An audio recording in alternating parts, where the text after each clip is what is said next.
대구, 광주 등지에서는 건조한 날씨가 이어지고 있어 산불이 나지 않도록 주의해야 합니다. 뉴스를 마칩니다. 김희수였습니다. KBS.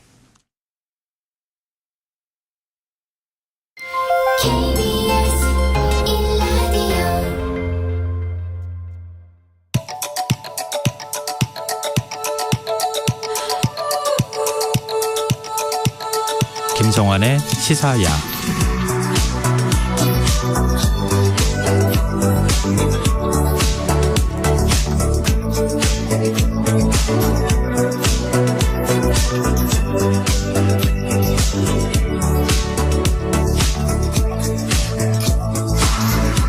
하루의 마무리, 오늘도 함께 하시죠. 시사평론가 김성환입니다. 이태원 참사 유족들이 진실버스를 타고 전국을 순회하고 있습니다. 진상규명을 위한 특별법 제정을 촉구하고 나선 건데요. 야3당은 독립된 조사기구를 설치하는 내용의 특별법을 공동 발의하겠다는 뜻을 밝히기도 했습니다. 어떤 상황인지 더 깊이 들여다보는 인터뷰 시간에 이태원 참사 유가족 협의회 관계자와 얘기 나눠보겠습니다. 그리고 화요일마다 찾아오는 시간이죠. 빅데이터를 통해 인터넷 이슈를 살펴보는 이슈 이수다 코너도 마련되어 있으니까요. 많은 관심 부탁드립니다.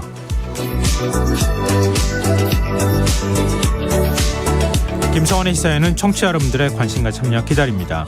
방송 내용과 관련해 의견 주시면 추첨을 통해 모바일 쿠폰 보내드릴 텐데요.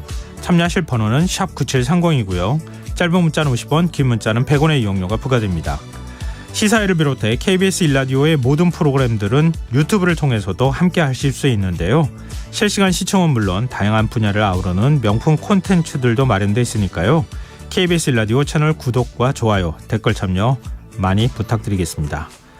KBS 1라디오 김성환의 시사야. 그럼 지금 시작하겠습니다.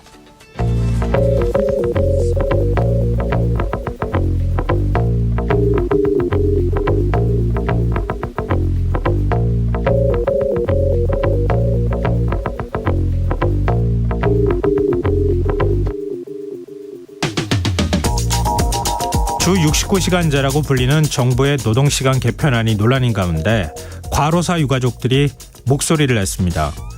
쿠팡 물류센터에서 야간 노동을 하다 숨진 고 장덕준 씨 어머니는 기자간담회에 참석해 27세 청년이 1년 6개월도 못 버티고 죽을 수 있는 게 우리나라의 현실이라면서 장시간 근로는 선택의 문제가 아니라는 점을 강조했는데요.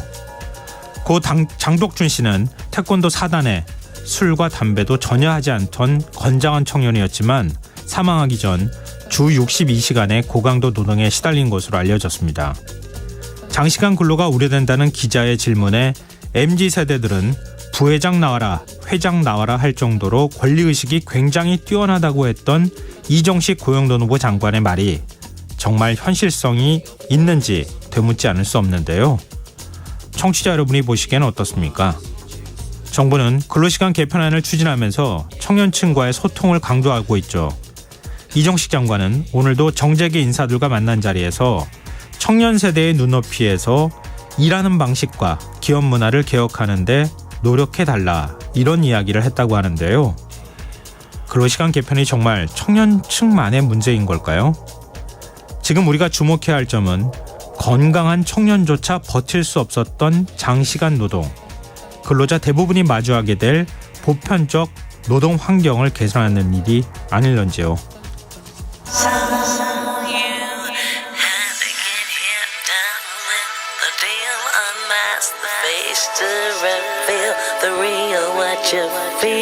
You and your everyday situations, all the unnecessary complications. 오늘 밤 당신 안에 꿈틀거리는 지식 충전 본능이 깨어납니다. 여러분의 자유탐구 영역 김성환의 시사야.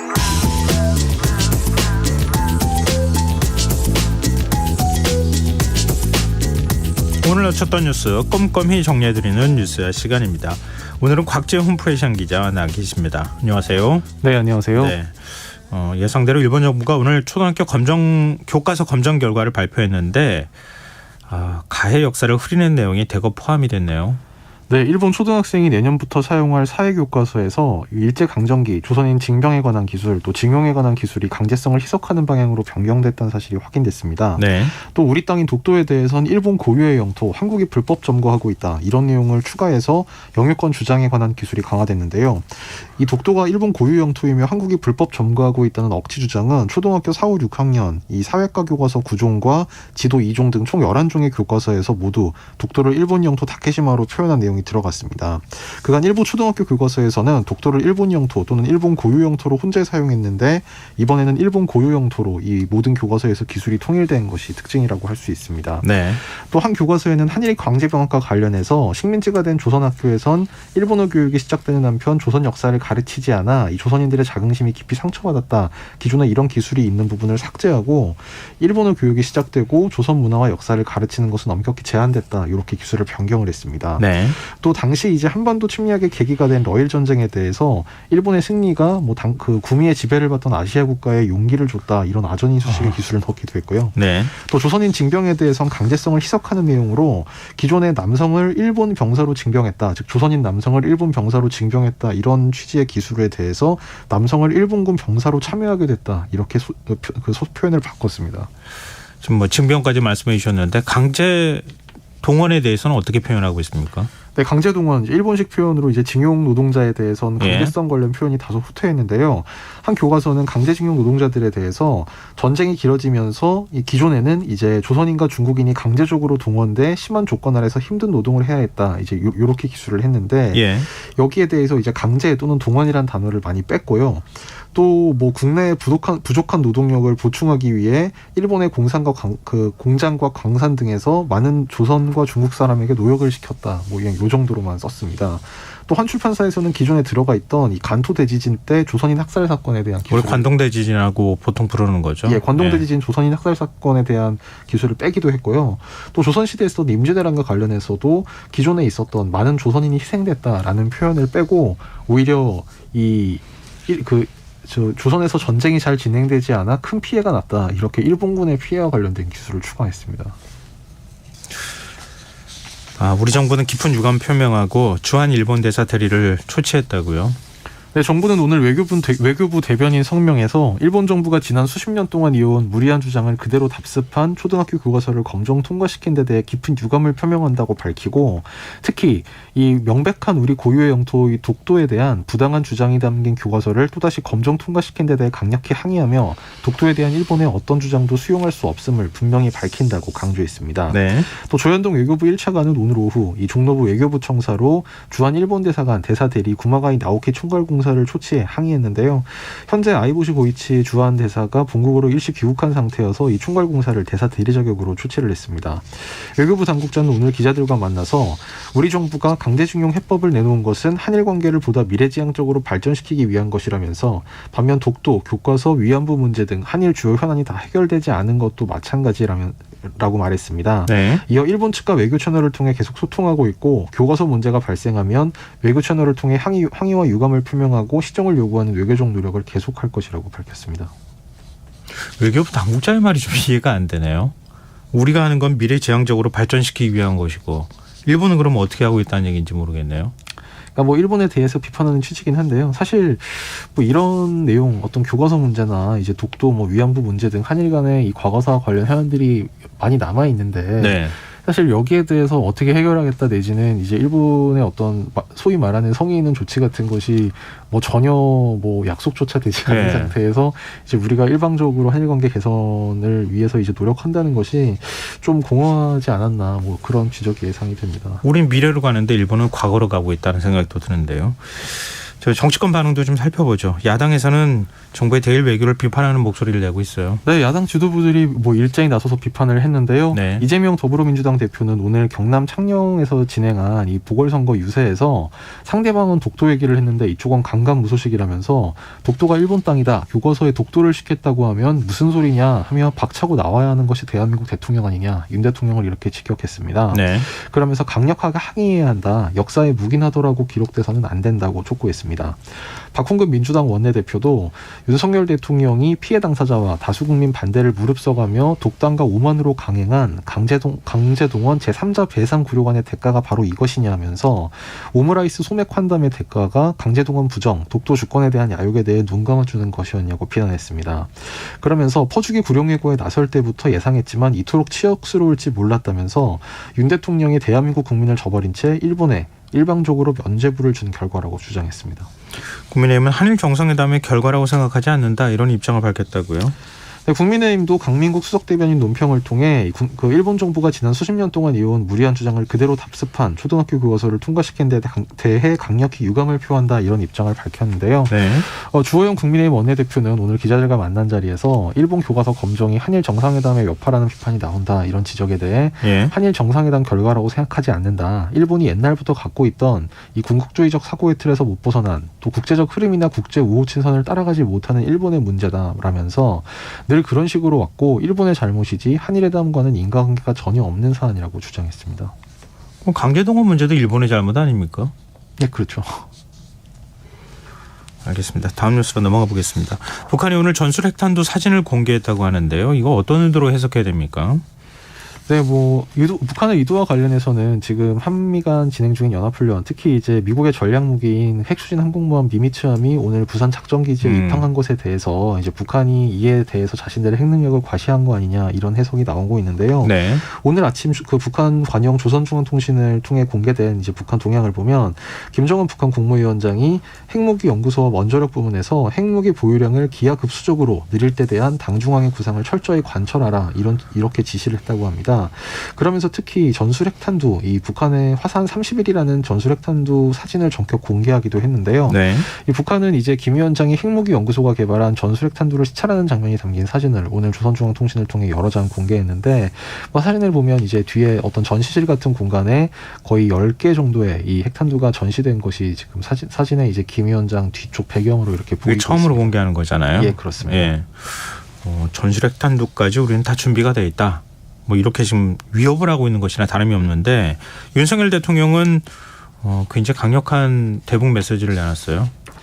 네, 오늘 윤석열 대통령은 국무회의에서 북한 인권 보고서를 우리 정부 최초로 공개하겠다 이제 이런 입장을 밝히면서 특히 이제 북한이 핵 개발을 추진하는 상황에서는 단돈 1원도 줄 수 없다 이런 언급을 하기도 했는데요. 윤 대통령은 국무회의 모두 발언에서 이제라도 북한 인권법이 실질적으로 이행돼야 할 것이라면서 이번에 북한 인권 보고서를 처음으로 출간 공개한다. 이 통일부뿐 아니라 교육부 등 정부 각 부처가 이번 보고서 발간을 계기로 북한 인권의 실상을 국내에 널리 알리고 가르쳐야 한다 이렇게 강조했습니다. 또 그 비공개 회의 때 이 권영세 통일부 장관으로부터 북한 인권 보고서 관련 보고를 들은 후에 통일부는 앞으로 북한 퍼주기는 중단하고 북한이 핵 개발을 추진하는 상황에서는 단돈 1원도 줄 수 없다는 것을 확실히 하라 이런 지시를 하기도 했습니다. 대통령실 관계자는 이 1원도 줄 수 없다는 대통령의 발언이 최근 이 북한의 미사일 발사나 오늘 핵탄두 공개와 연관된 것이냐 이런 질문이 나오자 꼭 당권을 의미한다기보다는 그동안의 흐름을 보는 게 좋겠다라고만 답을 했습니다. 그 윤석열 대통령이 지금 국제 외교가 줄줄이 일정이 지금 잡혀 있는 상황이잖아요. 그러니까 히로시마 G7 정상회의도 있고, 그다음에 미국 국빈 방문도 예정돼 있는 이런 아주 굉장히 중요한 회의라고 할 수 있는데 이런 상황에서 지금 대통령실 외교 안보 라인에 예를 들면 비서관들이 그만둔다거나 이런 일들이 벌어지고 있어요. 네, 사실 오늘 주간 일부 언론에는 심지어 김성환 국가안보실장 경질설까지 보도가 되기도 했는데요. 이에 대해서는 일단 오늘 대통령실이 사실과 다른 기사라고 공식 부인을 했습니다. 다만 의전비서관과 외교비서관의 연이어 공개된 데 대해서 지금 이게 어떤 배경이 있는지 좀 의구심 어린 시선이 지금 가고 있는데요.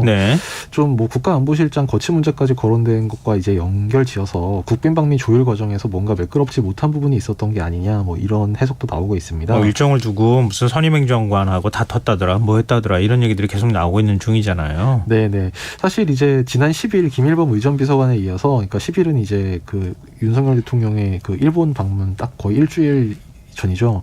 그리고 오늘 이제 대통령실에 따르면 안보실의 이문희 외교비서관이 교체된 걸로 알려졌는데요. 자진 사퇴 형식이고 대통령실은 개인 신상에 따른 사퇴다, 경무에 따른 인사교체다 이렇게 설명을 하긴 하지만 방일 방미 일정이 엇갈리는 이 시점에서 이 외교 참모를 교체하는 것이 상당히 이례적이라서 사실은 뭔가 좀 다른 어떤 그 매끄럽지 않은 부분이 있었던 게 아니냐 이런 의심이 나오는 건데요.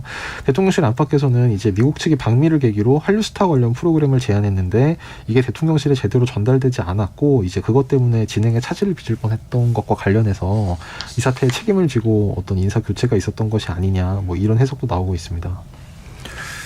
뭐 저도 뒷얘기를 듣긴 했는데 뭐 확인된 사실이 아니어서 말씀드리기가 참 그렇네요. 하여튼 알겠습니다. 지금 여러분께서는 KBS 1라디오 김성환의 시사회와 함께하고 계십니다. 계속해서 뉴스야 이어가겠습니다.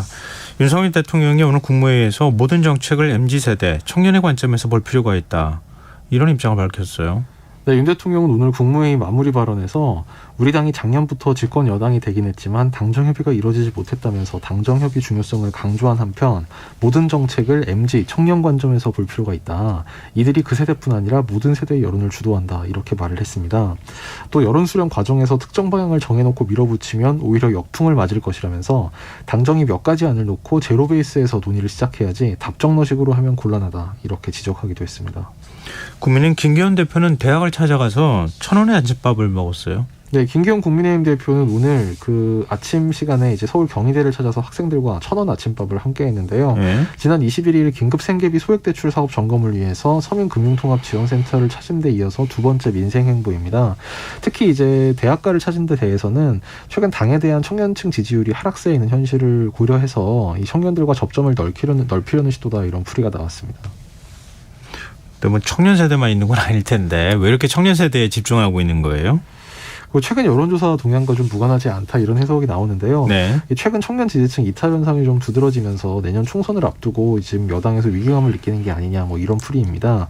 특히 이제 2030 세대 같은 경우에 작년 대선 때는 이 윤석열 대통령 그리고 국민의힘의 지난 과거의 어떤 투표 경향에 대비해서 상당히 높은 지지를 보냈는데 최근 발표된 여론조사에서는 이 지지율이 상당히 내려간 것으로 이제 조사가 되면서 네. 또 이제 그 원인과 관련해서는 이제 주 69시간 근로제 논란, 또 저출생 대책 등의 이제 정책 혼선이 상당히 좀 악영향을 미친 것으로 지금 해석이 되면서 지금 부랴부랴 이제 청년 세대 민심 잡기에 지금 당정 모두 골몰하고 있다. 뭐 이런 풀이가 있습니다. 김기현 대표는 오늘 경희대 방문 행사 뒤에 그 기자들과 만나서 그 미래 희망을 만들어 나가면 청년 지지율을 포함한 다양한 계층 지지율이 다 높아질 것이라 확신한다. 이렇게 말했습니다. 뭐 1,000원 아침밥 은 이제 대학생들이 아침밥만이라도 1,000원에 먹을 수 있도록 해주겠다. 물론 선착순이긴 하지만 이제 이런 정책이잖아요. 근데 줄 서지 않게 해주는 좀 더 예산을 늘려줘야 되는 건 아닌가. 예산을 뭐 늘려준다는 얘기는 하긴 하던데 뭐 그것도 결국 수십억 정도 수준의 아주 적은 예산이더라고요. 오히려 그런 얘기가 더 나와야 되지 않을까 이런 생각도 좀 드네요. 민주당도 이른바 MZ노조와 간담회를 가졌다고요.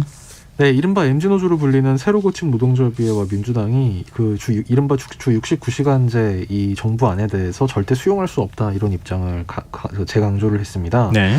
이 새로 고침 협의회는 오늘 민주당 소속 국회 환경노동위원들과 이 국회의원회관에서 청년이 바라본 윤석열 정부 69시간 근로제 문제점 간담회라는 행사를 가졌는데요. 양측은 비공개로 진행된 간담회에서 주 69시간제 반대 그리고 공짜 노동에 대한 제도적 정비 또 신생 노조활동 강화를 위한 제도 개선 등의 공감대를 형성했고 포괄임금제 전면 금지안에 대해서도 논의해 나가기로 협의를 했습니다. 이정식 고용노동부 장관도 굉장히 바쁘네요. 정재계 인사를 만났어요. 네, 그 이정식 장관은 오늘 그 경제 5단체 부회장 그리고 고용노동 분야 전문가들과 아침 간담회를 갖고 입법 예고 중인 이 근로시간제도 등 주요 노동 현안에 대해 논의했는데요. 이 회의에 참석한 경제 5단체는 이른바 경총이라고 하는 한국경영자총협회 그리고 대한상공회의소, 한국무역협회, 중소기업중앙회 그리고 중견기업연합회 이렇게 5개 단체였습니다. 네. 이정식 장관은 이 주단위 상환 등 이 근로시간제도의 경직성 완화와 함께 공짜노동 등 불공정, 불합리한 관행을 근절한다면 궁극적으로 기업 경쟁력을 높여 노사 모두 윈윈할 수 있을 것이라면서 현장에 남아있는 불법, 편법 관행을 뿌리 뽑는 한편 청년 세대 눈높이에서 기업 문화를 개혁하고 일가정 양립을 위한 환경을 조성할 수 있도록 경제계가 힘써달라고 당부했습니다. 네. 경총의 이동근 부회장은 이에 대해 노동시간을 줄이기 위해선 징검다리 휴가, 장기간 여름휴가, 연말휴가 등 휴가를 활성화하고 노동 생산성을 높이기 위한 노사의 다각적 노력이 필요하다고 말했습니다. 그러면서 포괄임금제에 대해선 실제 근로한 시간이 많은데도 수당을 지급하지 않는다면 이런 문제는 개선되어야 하며 경제계도 적극 계도해 나가겠다고 말했습니다. 계속 MZ세대, 청년세대 이렇게 얘기하는데요. 다른 세대는 이미 잡아놓은 물고기 같은 느낌 받아서 별로 이렇게 썩 마음이 편할 것 같지는 않거든요. 청년 세대 물론 지지율도 중요하겠지만 다른 세대들을 아울 수 있는 정책도 같이 고민해야 하지 않나 이런 생각이 드네요. 좀 화제를 좀 바꿔보겠습니다. 오늘 김영도 헌법재판관 후보자에 대한 인사청문회가 열렸어요. 이른바 검수완박 법안에 대한 헌법재판소의 판단이 쟁점이 됐다고요? 네. 근데 뭐 물론 이제 쟁점이란 표현이 뭐 틀리진 맞습니다만 네. 사실 오늘 헌법재판관 후보자 청문회 같은 경우에는 이 대법원장이 지목한 헌법재판관 후보자이기 때문에 이 국회 표결을 거치지 않아서 사실 이 청문회 결과와는 무관하게 사실상 뭐 임명이 되는 건 네. 뭐 그래서 뭐 거의 결론이 정해져 있어서 약간 뭐 그 후보자와 이제 위원들 간의 어떤 쟁점이라기보다는 여야가 약간 대리전을 하는 것 같은 그런 양상이 펼쳐지긴 했는데요. 하고 싶은 질문을 계속 던졌다 이 말이죠. 그래서 국민의힘은 헌법재판관들의 편향성으로 인해서 이 절차적 위법성을 무시한 그 권한쟁의 심판 결론이 나왔다 이런 취지의 비판을 했고 민주당은 법무부의 이른바 검수원복 시행령에 대해 문제가 많다 이렇게 주장하면서 맞받아쳤습니다. 이 김형두 후보자는 입법 과정에 대해 여러 가지 우려스러운 점이 있었다고 생각한다 이렇게 비판적 의견을 밝히기도 했는데요. 이는 국민의힘 전주혜 의원이 법사위의 당시 심사가 합리적 토론을 거쳤다고 보느냐 이런 취지로 물은 데 대한 답변이었습니다. 다만 김 후보자는 당시 법원행정처 차장이던 자신이 검사의 수사권 박탈한 위헌이란 견해가 유력하다 이렇게 말한 것으로 알려진 데 대해선 제가 위헌성이 유력하다고 얘기한 것이 아니고 당시 법원행정처가 헌법학자 논문과 교과서를 정리해보니 많은 사람이 그렇게 주장하고 있다는 걸 말씀드리는 것이다 이렇게 해명을 했습니다.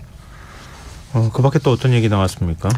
사실 오늘 그 김영두 후보자 인사청문회에서는 이 정부의 일제강제동원 제3자 변제안에 대한 이것이 이제 대법원 판결의 취지를 좀 일탈한 거 아니냐 이런 의원들의 지적에 대해서 김영두 후보자의 답변이 좀 눈길을 끌었는데요. 김 후보자는 이 배상금을 지급해야 한다는 점에 대해서는 대법원 판단을 존중한 것이라며 이 정부안을 일부 옹호하는 취지의 의견을 밝혔습니다. 김 후보자는 지급 주체가 누구냐가 이 명백하게 다르지 않느냐, 그러니까 대법원 판단과 정부안이 명백하게 다르지 않느냐 야당 의원들로부터 이런 질문이 나온 데 대해서 지급은 해야 하는데 피고가 하느냐 제3자가 변제할 수 있느냐는 집행 단계에서 고려할 점이 많고 피해자 의견도 고려해야 하고 대법원 판결도 존중해야 하는 것도 고려해야 하고 이 정말 어려운 것이어서 결론을 못 내는 것이다 이렇게 말했습니다. 또 이제 정부의 제3자 변제안이 확정 판결을 반하는 것 아니냐 이 다른 민주당 의원이 이렇게 물은 데 대해서도 정부안은 일단 대법원 판결을 인정을 한다. 그에 따른 채무 변제 방법 진행에 관한 부분이어서 모순이 안 되는 것 같다 이런 의견을 밝혔습니다. 내일은 정정미 헌법재판관 후보자 인사청문회가 열릴 예정이죠?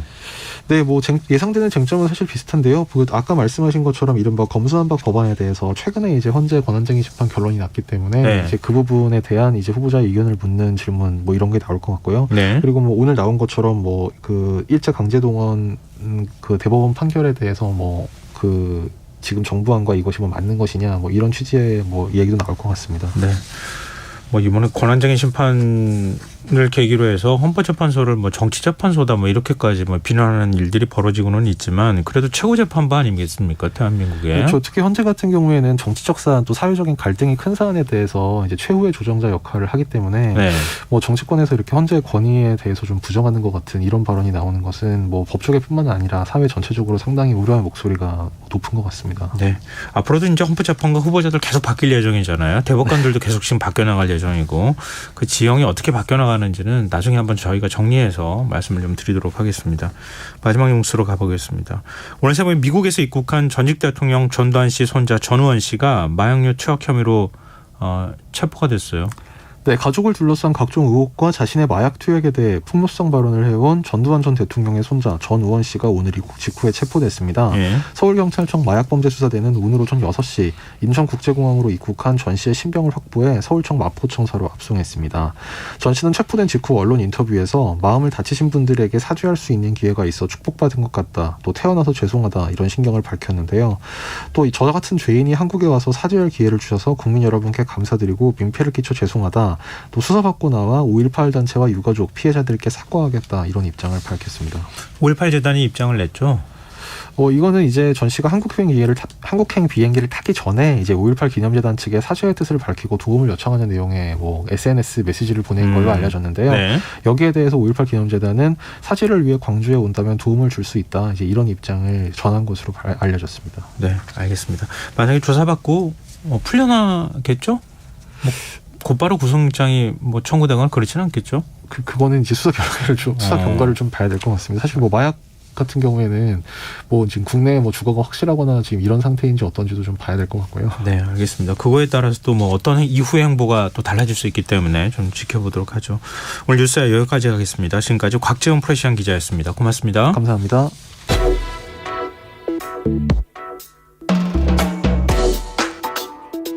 더 나은 내일을 준비하는 시간 KBS 1라디오 김성환의 시사야. 이태원 참사 유가족들이 12구 진실버스를 타고 전국 순회에 나섰습니다. 어제 인천에 이어 오늘은 청주에서 시민들을 만나 진상규명을 위한 지지와 연대를 호소했는데요. 이들이 왜 버스를 타고 전국 순회에 나서야만 했는지 12구 진실버스 공동단장을 맡고 있는 이태원 참사 유가족협의회 송진영 부대표 연결해서 얘기 나눠보도록 하겠습니다. 부대표님 안녕하세요. 네, 안녕하십니까. 예, 지금 어디쯤에 계시는 겁니까? 저는 지금 전주에 와 있습니다. 전주요? 네. 지금 오늘 어디를 이동하셨어요? 어제 인천에서 예. 행사를 진행하고요. 예. 오늘은 청주에서 예. 간담회하고 서명운동 진행하고 예. 그리고 이제 이동해서 내일 또 진행할 전주에 지금 숙소에 와 있습니다. 네. 근데 뭐 지금 버스만 타고 단순히 이동하는 게 아니라 많은 사람들을 만나고 그러기 때문에 네. 좀 피곤하시기도 할 것 같은데 좀 고되지 않으세요? 조금 고된 부분은 있죠. 근데 이제 뭐 이거를 저희가 고되다고 얘기를 할 수 없는 게 우리 아이들을 생각하면 네. 절대 이걸 고되다고 이야기할 수 있는 수준은 아니죠. 유가족들이 이렇게 진실버스를 타고 전국을 다니면서 많은 사람들을 만나겠다 이렇게 결심하게 된 어떤 이유를 들어볼 수 있을까요? 저희는 계속 정부를 향해 이 진실을 밝혀달라. 우리 아이들이 사망했던 그날의 진실을 알고 싶어서 이야기를 했지만 전혀 네. 답이 없었고요. 예. 그리고 저희들의 이 12구 사태가 국민들에게 조금씩 잊혀져 가면서 이런 부분들을 이야기할 수 있는 공간이 없었어요. 그래서 이제 직접 다가가서 국민을 만나서 이야기를 해보자 이런 취지에서 시작하게 됐습니다. 혹시 이제 만나는 시민들이 어떤 반응을 보이던가요? 그나마 서울 쪽에서는 이태원이 서울에 있기 때문에 조금은 알려져 있지만 지방에서는 이게 서울의 일이다. 우리하고는 전혀 관계없다라는 생각들을 많이 가지고 계셨는데 저희를 만나서 이야기를 해보니 당장 우리 아이들의 일이고 그리고 우리가 언제든지 직면할 수 있는 일이라는 거를 많이 공감해 주시고 그리고 실제 그런 일이 벌어졌었냐 실제 그 진실이 어떠냐라는 거에 대해서 굉장히 공감을 많이 해주시는 편입니다. 네.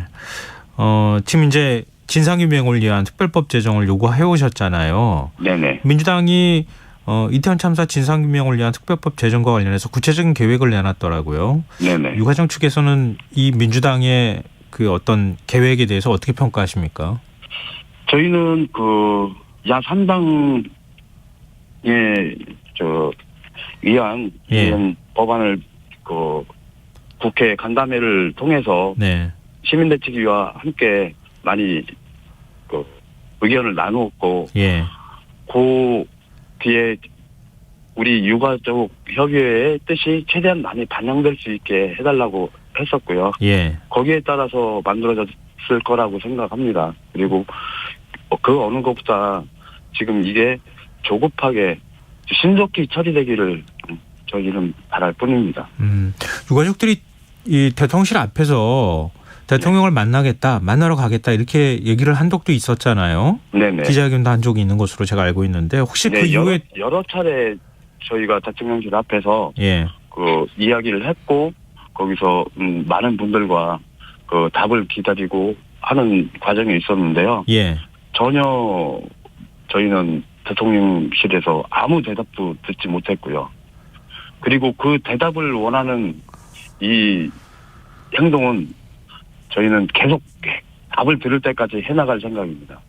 혹시 국민의힘에서 그러니까 여당 쪽에서 연락을 받거나 아니면 여당 쪽 관계자들하고 만나시거나 협의하신 적이 있으십니까? 아니요. 여당 쪽에는 아직 전혀 연락이 없고요. 예. 저희가 여러 차례 이 요청을 했는데도 불구하고 아직까지는 뭐 전혀 이야기할 만한 답은 한 번도 듣질 못했습니다. 어떠한 연락도 받지 못했다 이런 말씀이시네요. 지금 유가족들이 진실을 알고 싶다 이렇게 말씀하고 계시는 거잖아요. 네.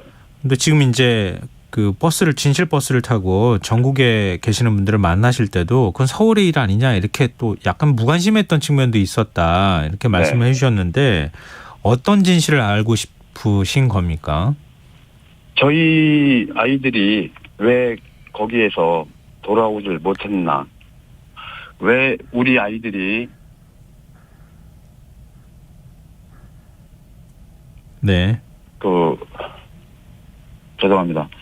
아닙니다. 예, 천천히 말씀해 주셔도 됩니다. 그 현장에 경찰 10명만 배치됐어도 우리 아이들은 지금 저희 곁에 아직도 웃으면서 같이 있을 것입니다. 근데 왜 경찰이 배치가 되지 않았나? 라는 질문을 했을 때 거기에 대한 답을 아직 찾지 못했습니다. 그리고 우리 아이들이 왜 부모 동의 없이 부모의 동의가 없이 부모가 없는 곳에서 거만을 해야 됐었나? 벌도 벗겨진 채로 네. 이런 부분들 많은 부분들이 있습니다. 저희 유가족이 지금 이 질문이 450개가 넘습니다. 거기에 한 개의 답도 지금 찾지를 못했습니다. 그래서 그 답을 찾기 위해서 그리고 지금 저희가 이러고 있는 현실을 국민 여러분께 알리기 위해서 진실 버스를 지금 운행하고 있습니다. 연말 연초에 국회 차원에서 조사도 하고 또 정부 관계자들을 불러서 네. 청문 절차도 밟고 했었잖아요. 네네. 그때 정부 관계자들이 참사 당일 구체적으로 어떤 일정이 있었는지 유가족분들한테 설명하겠다 이렇게 말했던 것으로 제가 기억을 하고 있거든요. 그 이후에 어떤 일이 있었는지 혹시 경찰이나 이런 데서 상세하게 연락을 받거나 설명을 좀 들으신 적이 있습니까? 전혀 들은 적 없고요. 그리고 저희가 원하는 거는 우리 아이들이 거기서 그 현장에서 사고를 당하고 그 다음에 다목적 체육관이나 순천향 병원으로 이송이 됩니다. 네. 근데 거기에서부터 장례식장까지 40여 군데가 넘는 장례식장으로 다 뿔뿔이 흩어집니다. 예. 근데 저희가 받은 거는 구급 활동 일지라고 그래서 그 다목적 체육관이나 순천향 병원에서부터의 사실밖에는 저희가 받지를 못했습니다. 네. 근데 저희가 알고 싶은 진실은 우리 아이가 어디에서 사망을 했고 무슨 사인으로 사망을 했고 그리고 그래서 누가 우리 아이들을 수습을 해서 다목적 체육관이나 순천향 병원으로 이송을 했는가 이게 궁금한 겁니다. 근데 사실 우리가 궁금한 거는 전혀 답을 못 들었고요. 네. 지금도 거기에 대한 공개도 지금 하지 않고 있습니다. 이게 오로지 그냥 형식적인 다목적 체육관하고 순천향 병원에서 뿔뿔이 40군데가 넘는 장례식장으로 흩어진 이런 과정만 지금 이야기를 하고 있기 때문에 네. 저희가 알고 싶은 진실하고는 좀 거리가 있습니다. 근데 유가족들이 보시기에요. 기록이 없어서 안 주는 거라고 보십니까? 아니면은 기록이 있는데도 안 주는 거라고 생각하시는 겁니까? 일부 기록이 없을 수도 있습니다. 네. 그러나 그 기록이 전혀 없다고는 이야기할 수 없고요. 예. 일부 어느 정도의 기록이 있더라도 그 기록은 당연히 공개되어져야 되는 게 맞다고 생각을 하고요. 그리고 이 구급일지가 네. 1차 구급일지하고 2차 구급일지하고 이렇게 나눠지는데 정부에서는 1차 구급일지에 있는 사람하고 2차 구급일지에 있는 사람이 누군지 같이 맞출 수가 없어서 공개를 못한다라고 얘기를 하거든요. 네. 근데 그거는 얼굴 이 모양새나 입고 있는 의복이나 가지고도 부모들이 보면 알 수가 있거든요. 네네. 근데 그런 부분들을 매치가 안 된다는 자기들 나름의 그냥 판단으로 거기에 대한 공개를 지금 전혀 하고 있질 않습니다. 그렇군요. 오늘 인천에 가셨을 때 세월호 일반인 유가족들과 만나셨더라고요. 네네. 혹시 어떤 대화 나누셨습니까? 세월호 가족분들을 일반인 유가족들하고 어제는 만났는데요. 네. 세월호 가족들을 만나면 저희한테 하는 얘기가 똑같습니다. 어느 분들이나 저희한테 하는 얘기가 죄송합니다입니다. 자기들이 제대로 뭘 만들어 놓지를 못해서 이태원 참사가 또 벌어졌습니다. 이런 사회적 참사를 막지 못한 저희의 잘못입니다. 라는 이야기를 듣습니다. 그리고 또 하시는 말씀이 있습니다. 부탁합니다. 이번에는 제대로 진실을 밝혀서 이런 사회적 참사가 다시는 벌어지지 않게 만들어 주십시오. 라는 이야기를 합니다. 어제도 똑같았고요. 네. 그분들의 그 울분은 지금 9년이 지난 이 상황에도 진실을 밝히지 못했기 때문에 아직도 그 울분을 가지고 계시더라고요.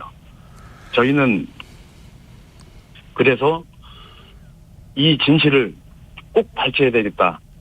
그래야 우리도 이렇게 9년, 10년 억울해하지 않고 살아갈 수 있겠다라고 생각을 하고 이 진실을 밝히기 위해서 진실버스를 운행하는 겁니다. 네, 알겠습니다. 지금 이제 전국 각지를 다니시는 거잖아요. 네네. 예를 들면 뭐 오늘 이제 청주 시민들 만나셨잖아요. 네네. 가시면 주로 어떤 일정 소화하십니까? 시민분들하고 같이 간담회를 하고요. 예. 그리고 이제 이 피켓을 들고 도로에 나가서 여러분들한테 그 설명드리고 알리고 이런 작업도 하고요. 그러면서 같이 서명도 받고요. 예. 그런 일들을 같이 진행하고 있습니다. 국민 동의 청원도 받으시는 걸로 알고 있거든요. 네네. 지금 동참한 시민들이 한 총 몇 분 정도 됩니까? 조금 전에 제가 확인했을 때 예. 5만 명 성원 이제 참여가 목표인데요. 예. 지금 한 2만 7천 분, 8천 분 정도 들어와 있는 걸로 확인하고 있습니다. 그럼 진실버스는 언제까지 운행을 하실 계획이세요? 진실버스는 저희 아이들이 4월 5일이 159일 되는 날입니다. 네. 159명의 희생자를 기리는 159일 추모제를 마지막으로 서울에서 종료를 하게 될 겁니다. 네. 전국을 다 이제 다니시고 난 다음에 서울에서 마무리 일정을 보내실 것 같은데요. 네. 마지막으로요. 네. 이제 방송 듣고 계시는 청취자분들께 네. 꼭 이런 걸 좀 당부하거나 부탁드리고 싶은 말씀이 있으시다면요. 네네. 이런 이태원 참사 같은 세월호 참사 같은 대구 지하철 참사 같은 이런 참사는 막을 수 있었는데 막지 못했기 때문에 생긴 겁니다. 네. 이 참사들을 막지 못한 이유는 국민의 무관심이 가장 크다고 생각합니다. 여러분들의 관심만 좀 있었으면 네. 이런 참사들이 벌어지지 않을 수 있는 그런 법안도 만들어졌을 테고요. 네. 그래서 저희 아이들은 이미 희생을 당했습니다. 여러분들의 아이, 여러분들의 친구, 여러분들의 형제들이 저희 아이들처럼 희생을 당하지 않으면 관심을 가져주셔야 됩니다. 네. 그런 관심만이 이런 사회적 참사를 막을 수 있다고 생각하고요. 예. 꼭 그 관심을 부탁드리고 싶습니다. 네, 알겠습니다. 오늘 말씀 고맙습니다. 네, 감사합니다. 예, 지금까지 송진영 12구 진실버스 공동단장이었습니다.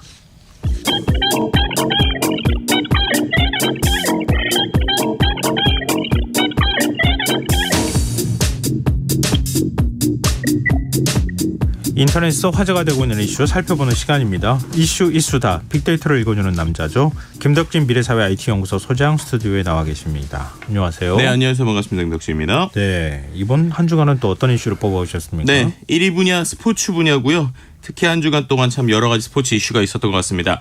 일단 가장 많이 나왔던 키워드는 피겨라고 하는 키워드인데요. 네. 정말 우리가 김연아 선수 이후에 정말 피겨 메달을 볼 수 있을까라고 했는데 너무 아주 그냥 감동스러운 일이 있었죠. 이제 남녀 싱글 차준환 선수, 이혜인 선수가 둘 다 피겨 세계 선수권 대회 동반 은메달을 목에 걸고 돌아온 것입니다.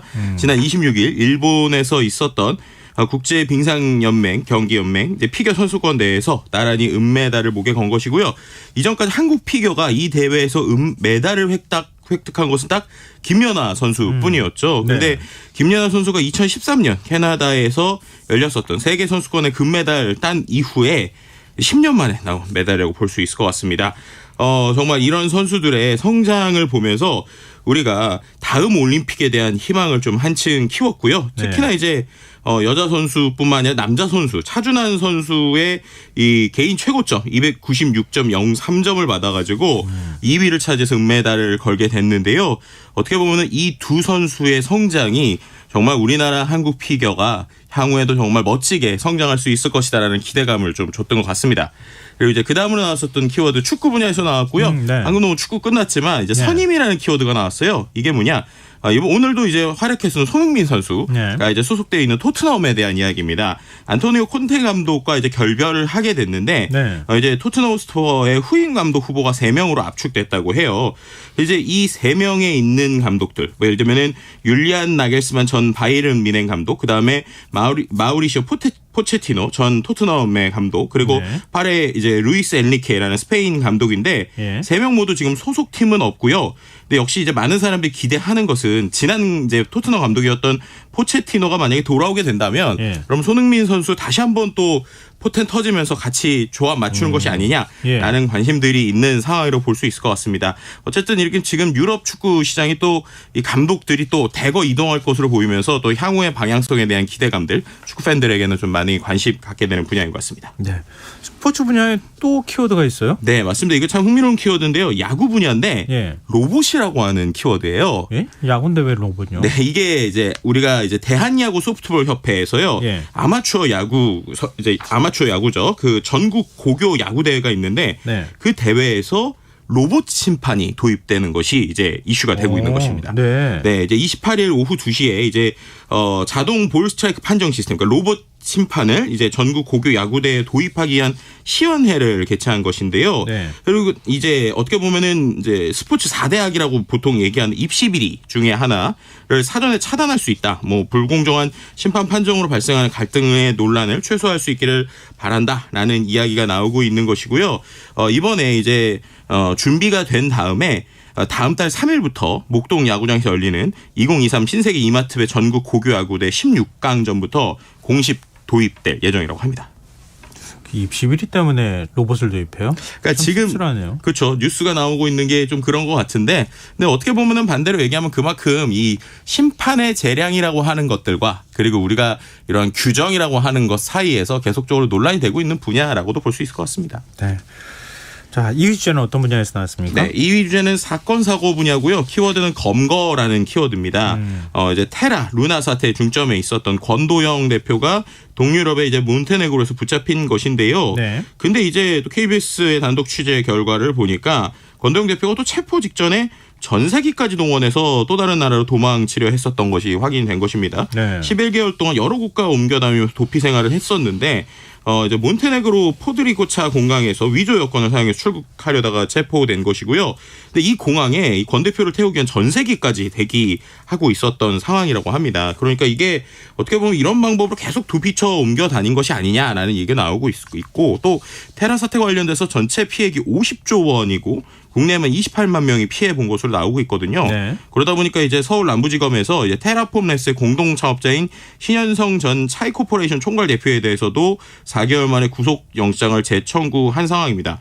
근데 이제 SNS를 보니까 이 권도영 대표가 잡히고 나서 송환시키지 말고 차라리 미국에서 이제 판결 받았으면 좋겠다. 이런 얘기들이 나오고 있는 것이에요. 예. 이게 왜냐면은 기본적으로 이제 미국에서는 최대 종신형 선고까지 가능하다 보니까 일단은 몬테네그로에서 체포되고는 있어요. 근데 어디로 갈 것인가에 대한 이슈가 계속 나오는 것 같습니다. 그래서 뭐 미국과 싱가포르에서 앞다퉈서 이 권 대표의 신병을 확보하기로 나서고 있고 또 네. 몬테네로 검찰 같은 경우에도 이제 검거 하루 만에 뭐 공문서 위조 등으로 기소한 상황인데요. 어쨌든 뭐 법원 판단에 달렸지만 오히려 이제 네티즌들은 우리 피해 있던 것들에 대해서 뭐 제대로 된 벌을 받으려면 차라리 한국에 오는 것보다 미국에 가는 게 낫다. 뭐 이런 얘기들이 계속 지금 SNS에 나오고 있는 상황입니다.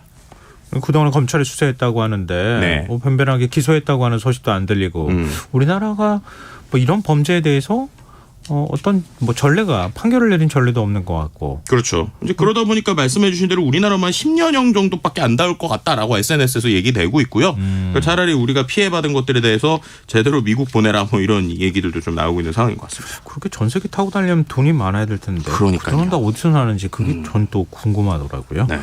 자, 또 사회 분야에서 살펴봐야 할 또 다른 키워드가 있다고. 네, 맞습니다. 이게 뭐냐면 식사라는 키워드인데요. 네. 이게 프랑스에서 있었던 일이에요.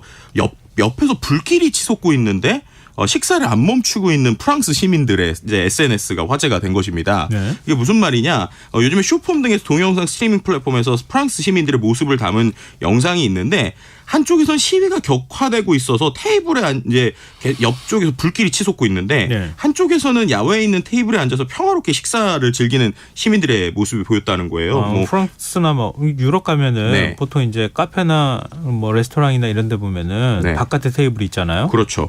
그 옆에서 막 시위가 벌어지는데 거기서 한가롭게 네, 맞습니다. 식사를 하고 있었다고요? 네, 불길이 치솟고 고함과 굉음까지 들리는데도 한쪽에서는 또 휴대폰을 들고 문자에 열중하고 있고 한쪽에서는 통화하는 모습을 이제 보다 보니까 자, 이 참 시위가 일상인 나라인 거냐 아니면은 격렬한 시위 문화와 제각기 할 일을 하는 다른 시민들인 거냐 혹은 역시 프랑스에서는 권리와 식사만큼 프랑스인에게 중요한 것이 없다 뭐 이런 여러 얘기가 나오고 있고요. 어떻게 보면 이게 이제 마크롱 프랑스 대통령이 정년을 62세에서 64세로 늦추는 연금 개혁안 발표한 뒤에 또 이 관련된 이야기들이 계속적으로 이슈가 되면서 지금 대규모 이제 시위가 있는 상황 때문에 이런 이슈들이 좀 전해졌다고 볼 수 있는 것 같습니다. 네. 자, 3위 주제는요. 3위 주제는요. 네, 3위 키워드는 연예 분야의 영화 카테고리고요. 네. 키워드는 K 월드스타 OTT라는 키워드입니다. 이게 뭐냐? 원래 우리가 영화를 통해서 월드스타들이 배출됐었잖아요. 네. 근데 요즘엔 이런 OTT 온라인 동영상 서비스를 통해서 오히려 우리나라 이제 스타들이 전 세계적으로 이제 퍼진다라는 것이고요. 대표적으로 최근에 디즈니 플러스에서 16부작으로 진행했던 카지노라는 드라마에서 최민식이 이제 24년 만에 이제 압도적인 호응을 얻었던 부분이 있고요. 네. 또 이제 최근에 또 이제 전도연 씨가 이제 곧 또 넷플릭스에서 하는 한 이제 드라마에 또 출연한다고 합니다. 네. 이제 그러다 보니까는 이런 부분들 때문에 어떻게 보면 전 세계적으로 아주 빨리 나갈 수 있는 것이 아니냐. 또 이제 그 우리가 알고 있는 유명한 감독들 역시도 다 OTT로 가고 있는 것인데요. 근데 이제 이렇게 모두들 OTT로 뛰어들다 보니까 네. 정작 영화관에 걸려 있는 한국 영화들의 스코어가 좀 상대적으로 초라하다 이런 얘기가 나오고 있어요. 27일에 이제 그 이제 통계에 따르면 22일에 박스오피스 2위로 시작한 웅남이라고 하는 영화가 있습니다. 네. 근데 이 영화가 24일부터 26일 이틀 동안 11만 7,592명을 모았거든요. 네. 근데 이게 지금 박스오피스 2위입니다. 근데 1위가 이제 일본 애니메이션이 스즈메 문단속인데 이게 같은 주말 동안 75만 명. 차이가 많이 나네요. 네, 6.5배 이상 차이 나거든요. 그러니까 예. 우리나라에서 지금 가장 영화관에서 잘 나가는 스코어가 11만 명 정도니까 이거 참 어떻게 된 거냐라는 얘기. 또 오히려 OTT 종영 기념회들이 영화관에서 이제 벌어지고 있는 상황이라 영화관 의미에 대해서 고민하는 뭐 이런 키워드들이 나오게 됐습니다. 이제 영화관이 아니라 집에서 영화를 봐야 되는 시대가 되는 건가? 뭐 이런 생각도 좀 드네요. 자, 4위 주제는요? 4위 주제는 생활 분야의 인구고요. 우리가 뭐 인구 폭탄 이런 얘기들을 많이 했었는데 네. 한 조사의 연구에 따르면은 세계 인구가 20년 후에 정점을 찍고 급감할 것이다라는 전망이 나온 것이에요. 네. 영국 일간 가디언즈에 따르면 로마 클럽이라는 단체에서 주도적으로 지속 가능 성장 프로젝트 모델을 바탕으로 이제 분석을 했는데 네. 인구 폭탄은 터지지 않을 것이다. 뭐 이런 얘기를 한 것입니다. 그래서 2046년께에 이제 88억까지 정점에 이르고 88억 명요? 네. 그리고 나서 급격히 감소해서 2100년에는 73억으로 될 것이다. 그리고 이제 그것을 좀 더 낙관적인 시나리오에 따르면 2040년에 85억으로 정점 찍고 2100년은 60억으로 감소한다라고 보고 있습니다. 그래서 이제 뭐 경로가 실현된다면 이제 21세기 중반까지 이제 인간 사회와 자연 환경에 대한 뭐 이슈들이 나올 것이다라고 하는데요. 근데 반대로 얘기하면 그만큼 정말 인구가 폭발하고 지구가 어떻게 될까에 대한 뭐 여러 가지 이야기들도 좀 같이 나오고 있는 상황이라고 볼 수 있을 것 같습니다. 에너지도 많이 필요하고 식량도 많이 필요하고 하여튼 어쨌든 먹고 살아야 될 거 아닙니까? 그렇죠. 뭐 그러다 보니까 이제 이번에 먹고 사는 문제와 관련된 키워드도 좀 나오게 됐는데 계속 우리나라에서는 간식도 외식도 겁난다. 먹거리 물가 고공행진하고 있다. 이런 얘기 나오고 있고요. 말씀하신 대로 먹는 게 문제인 시대가 정말 다가오는 것이 아니냐라고 하는 걱정과 고민들도 지금 있는 상황이라고 같이 말씀드릴 수 있을 것 같습니다. 저도 가족들하고 잠깐 나가서 뭐 외식하고 올래? 이렇게 얘기하다가도 아니지. 우리 집에서 그냥 먹지 뭐 이렇게 얘기한단 말이에요. 그렇죠. 자영업자들 걱정돼요. 굉장히 힘들어 하시지 않을까 싶네요. 네. 자, 마지막 5위 주제는요? 5위 주제는요. 환경 분야인데 키워드가 벚꽃입니다. 네, 웬 환경과 벚꽃 이럴 수 있는데 지금 여기 여의도에도 지금 벚꽃이 벌써 폈잖아요. 근데 이게 지금 벚꽃이 이제 평상시보다 최소 1, 2주 이상 빨리 핀 거거든요. 그러니까 벚꽃 개화가 이렇게 빨라진 걸 마냥 좋아할 수는 없다라는 겁니다. 3월 기온이 평년보다 높아졌고요. 이상고온의 심각성이 우리 앞에 현실이 되고 있다는 것인데요. 실제로 이제 벚꽃뿐만 아니라 봄꽃들 전체의 개화가 빨라지고 있고 올해 벚꽃이 지역에 따라서 평년 16일 일찍 개화를 했습니다. 그리고 4월에 피는 백꽃도 뭐 3월 이제도 이제 다 피고 있는 상황인데요. 근데 이렇게 되다 보니까 문제가 우리가 알고 있는 이제 곤충들 있잖아요. 곤충들이 결국 꽃에 있는 걸로 열매를 먹게 되는데 생태계에 지금 혼란이 일어나고 있다라는 이야기들이고요. 이렇게 되면은 향후 모든 어떤 생물에 있는 사슬이 깨지는 것이 아니냐라는 고민들이 지금 계속 나오고 있는 상황이라고 볼 수 있을 것 같습니다. 진짜 이거 무서운 일이에요. 그러니까요. 이게 진짜 간단치 않거든요. 이렇게까지 변화가 일어나면 사실 우리의 삶도 다 뭐 혼란스러울 수밖에 없는 거 아니겠습니까? 그러니까요. 특히나 이제 올해 같은 경우에 범블비로 알려진 뒤형벌이가요. 시간적 불인치로 인해서 멸종 위협을 겪고 있다라는 해외 연구 결과가 계속 나오고 있어요. 특히나 이제 우리나라의 야생벌레 밀도 자체가 20년 동안 지속적으로 감소하는 추세라고 하는데요. 뭐 이외에 또 뭐 우리가 이런 시간들이 지나니까 뭐 예를 들면 원래 조금 더 겨울잠 자야 되는 동물들이 먼저 깬다든지 이런 일들이 계속 지금 일어나고 있거든요. 확실히 우리에게 좀 여러 가지로 벚꽃은 아름답지만 지구가 경고하고 있는 것이 아닌가라고 하는 걱정스러운 목소리도 계속 나오고 있는 상황입니다. 네. 알겠습니다. 자, 이슈이수다. 오늘 여기서 마무리하겠습니다. 지금까지 김덕진 미래사회 IT연구소 소장과 함께했습니다. 고맙습니다. 네, 감사합니다. KBS 1라디오 김성환의 시사야 1부 순서는 여기서 마무리하겠습니다. 전 11시 전과 2부에 다시 찾아오겠습니다.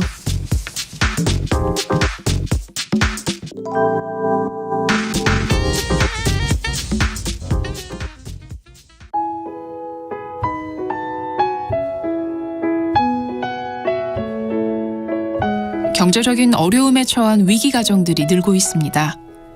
복지 사각지대에 처해 있는 가정들을 미리 찾아서 지원하고 위기로부터 구하는 일이 시급한데요.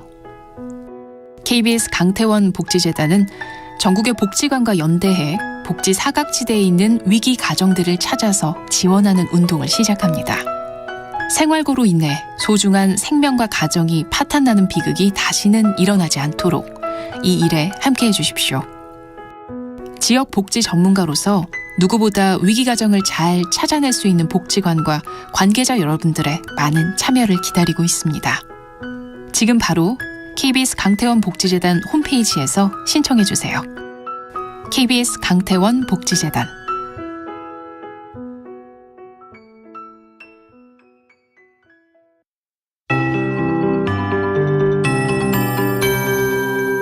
KBS 58분 날씨. 지금 백령도에는 가시거리 140m의 짙은 안개가 끼어있고 내륙에는 옅은 안개가 낀 곳이 많습니다. 내일 오전까지 서해안 지역 중심으로 안개가 짙게 끼겠고 내륙에서도 안개가 낀 곳이 있겠습니다. 특히 강, 호수, 골짜기에 인접한 도로, 해안과 인접한 교량은 주변보다 안개가 더 짙게 낀 곳이 있겠습니다. 교통안전에 각별히 유의하시기 바랍니다. 또 당분간 서해상에서도 바다 안개가 매우 짙게 낀 곳이 있겠습니다. 내일 고기압의 영향을 받겠습니다. 오전까지 가끔 구름 많다가 오후에 대체로 맑겠습니다. 내일과 모레 사이 아침에 중부 내륙 지방 영도 안팎까지 낮아지면서 서리가 내린 곳이 있겠고 강원 내륙과 산지에는 얼음이 온 곳도 있겠습니다. 내일 아침 기온 철원 영하 1도, 서울 광주 5도, 부산 9도가 예상입니다. 낮 기온은 인천 15도, 제주 17도, 울산 18도, 부산 19도, 서울 20도, 세종, 대구 21도, 대전, 광주 22도가 예상입니다. 내일 미세먼지 농도는 충청권과 광주, 전북은 하루 종일 나쁨, 수도권과 강원 영서는 오전에, 부산, 대구, 울산은 밤에 농도가 높아지겠습니다. 서울지방 현재 기온 8도, 습도 65%입니다. KBS 58분 날씨 장금래입니다.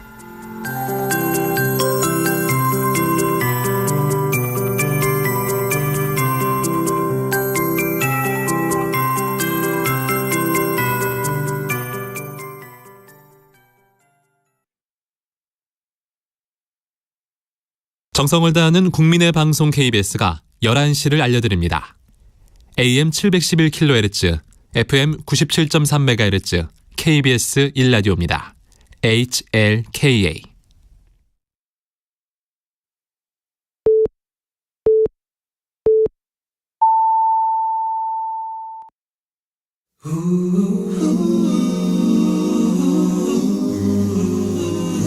이 밤 그냥 보내긴 아쉬우니까요. 당신의 하루의 끝까지 야무지게 채워드립니다.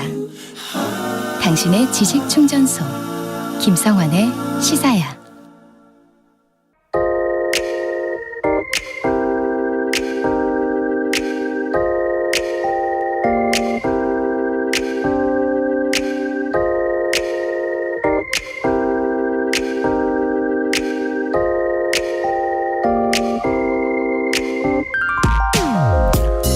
며칠 전 친한 동생과 밥을 먹고 있는데 제주에 사는 친구가 보내준 사진이라며 저에게 보여주더군요. 온통 꽃천지인데 자세히 살펴보니 뭔가 조금 이상했습니다. 보통 제주에서는 봄이 막 시작할 즈음 먼저 유채꽃이 만개해 관광객들의 눈을 호사시켜준 다음 벚꽃이 흐드러지게 피게 마련인데 유채꽃이 가득 피어있는 밭 바로 곁에서 나도 질세라 벚나무가 꽃을 활짝 피운 게 아닌가요? 이 사진을 보여준 동생이 말하더군요. 형, 올 봄에는 갑자기 날이 더워지니까 얘네들도 헷갈렸나 봐요. 그 말을 듣고 보니 문득 날씨 변화에 적응하지 못하는 건 사람들도 마찬가지구나 하는 생각이 들었습니다. 요즘 날씨와 눈치 게임 한다는 말 하잖아요. 추울 줄 알고 패딩 입고 나왔다 더워서 땀을 뻘뻘 흘리기도 하고, 정반대로 따뜻한 봄 날씨에 잠시 긴장 풀고 반팔 입고 나왔다가 추위에 또 벌벌 떨기도 합니다. 사람과 나무만 그런 게 아닌 것 같습니다. 눈치 게임의 최대 패배자는 봄 축제를 준비했던 지자체들입니다. 코로나19 사태 이후 4년 만에 축제다운 축제 만들어보겠다 단단히 벼렸던 지자체들이 개화 시기를 못 맞춰 낭패를 보는 일이 발생하고 있습니다. 서울 영등포구는 봄꽃 축제를 다음 달 4일에서 9일 사이에 열 계획이었습니다. 올해는 여의도 벚꽃길을 4년 만에 전면 개방해 상춘객들을 맞이하려고 했지만 이걸 어쩝니까? 오늘 제 눈으로 직접 확인했지만 이미 대부분의 벚나무가 꽃을 다 피웠고 아마 며칠 내, 그러니까 주말쯤에는 아마 절정에 이를 것 같습니다. 벚꽃 축제가 자칫 꽃이 다 진 뒤에나 시작될지도 모르는 상황인데요. 문화행사, 공연 등 부대 행사 일정이 다 정해져 있어서 일정 변경이 현실적으로 어렵다고 하네요. 송파, 서초, 성북동 벚꽃 축제를 기획했던 다른 지자체들도 비슷한 시기에 축제 일정을 잡아서 꽃 없는 꽃 축제를 열어야 하는 처지라고 합니다. 이게 다 지구온난화, 기후변화 탓이라고 하기에는 참 유난할 정도로 뒤죽박죽인 봄을 맞고 보니 올 여름과 가을, 겨울에는 또 어떤 일이 일어날지 슬그머니 걱정이 앞섭니다. 지금까지 오늘의 발견이었습니다.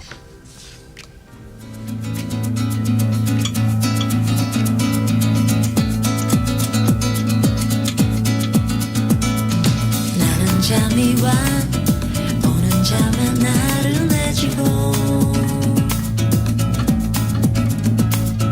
눈이 무거워 누가 웃는 커플이 싫어 다 좋은데 딱 한 가지 안 좋은 것은 눈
수가 없네. 봄이 와 봄이 와 그대와 함께라 좋아라.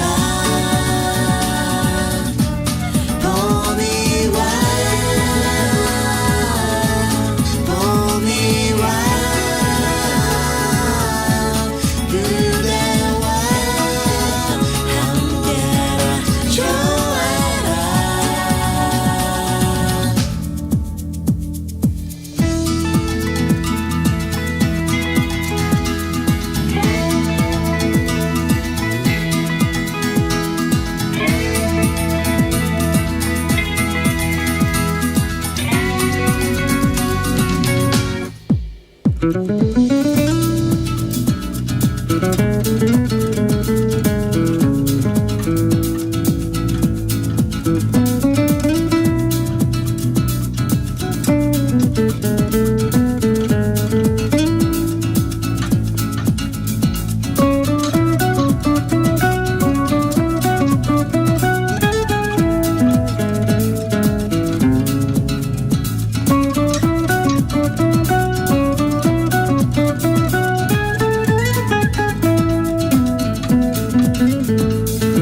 다 좋은데 딱 한 가지 안 좋은 것은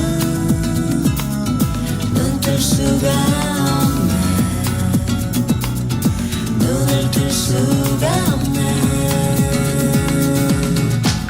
봄이 와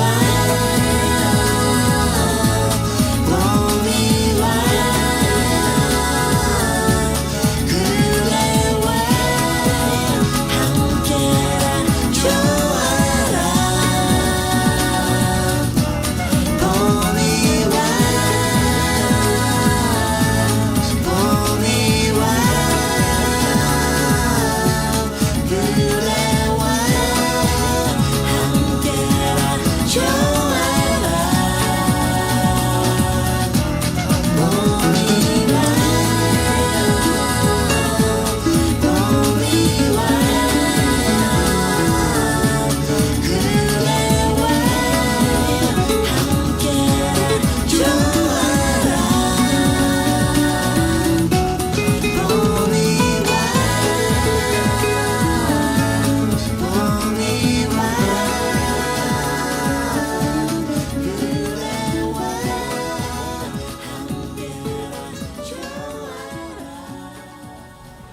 오늘의 발견에 이어서 김현철 롤러코스터가 함께 부른 봄이 와 들으셨습니다.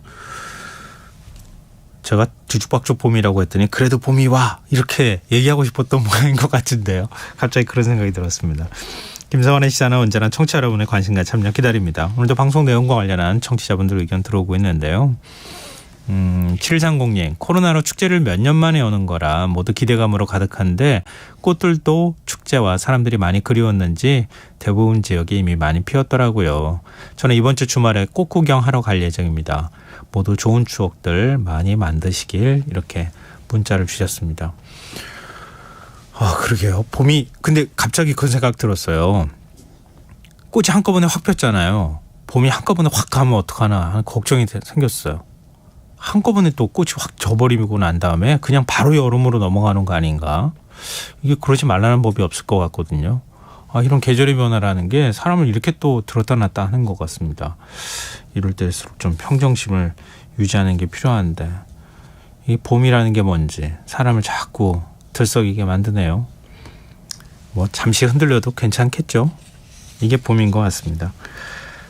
문자 계속 기다리고 있겠습니다. 저희가 보내주신 분 가운데 추첨해서 당첨된 분들께는 모바일 쿠폰 선물로 드리겠습니다. 참여하신 문자 번호는 샵9730이고요. 짧은 문자는 50원, 긴 문자는 100원의 정보 이용료가 부과됩니다.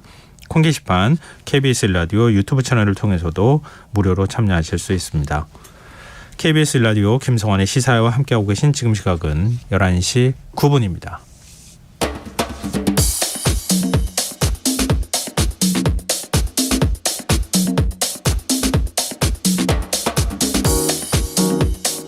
오늘 일어난 세상 곳곳의 소식들 당일 배송으로 전해드립니다. 밤참 뉴스 이현경 뉴스캐스터 나와 계십니다. 안녕하세요. 네, 안녕하세요. 코로나19 신규 확진자 수가 계속 늘고 있어요, 조금씩? 네, 아무래도 이제 계약도 한 데다가 실내 마스크 의무도 이제 해제가 됐고, 그 심지어 대중교통에서도 이제 안 써도 되는 상황이다 보니까 이런 부분들이 좀 벌어지고 있는 것 같은데요. 오늘 0시 기준으로 해서 발표된 신규 확진자 숫자는 12,129명이었습니다.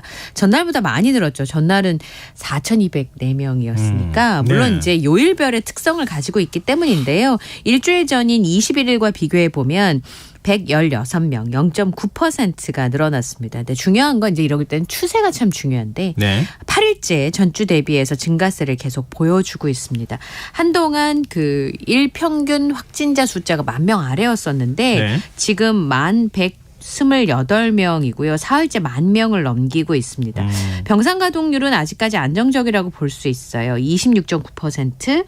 그리고 일반 병상의 가동률은 3.3%인데 치명률도 지금 0.11%를 유지하고 있는 상황입니다. 근데 이거 좀 지켜봐야 되기는 하겠습니다만은 뭐 예상을 전혀 못했던 일은 아니니까요. 그렇죠. 네. 근데 여기서 확 늘어나지만 않았으면 좋겠다는 네, 생각이 그랬으면 드는데요. 좋겠습니다. 내일 정부가 코로나19 위기 단계 조정 로드맵을 발표할 예정이에요. 예, 확진자의 격리 기간을 축소할 것인가, 코로나 위기 단계를 하향 조정할 것인가.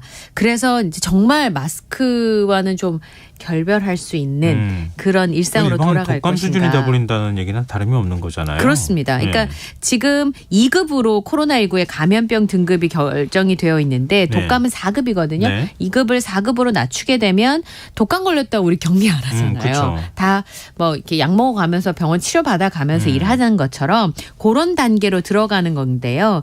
지금 미국 같은 경우는 5월 11일 날 공중보건 비상사태를 종료하기로 이미 결정이 되어 있는 상황입니다.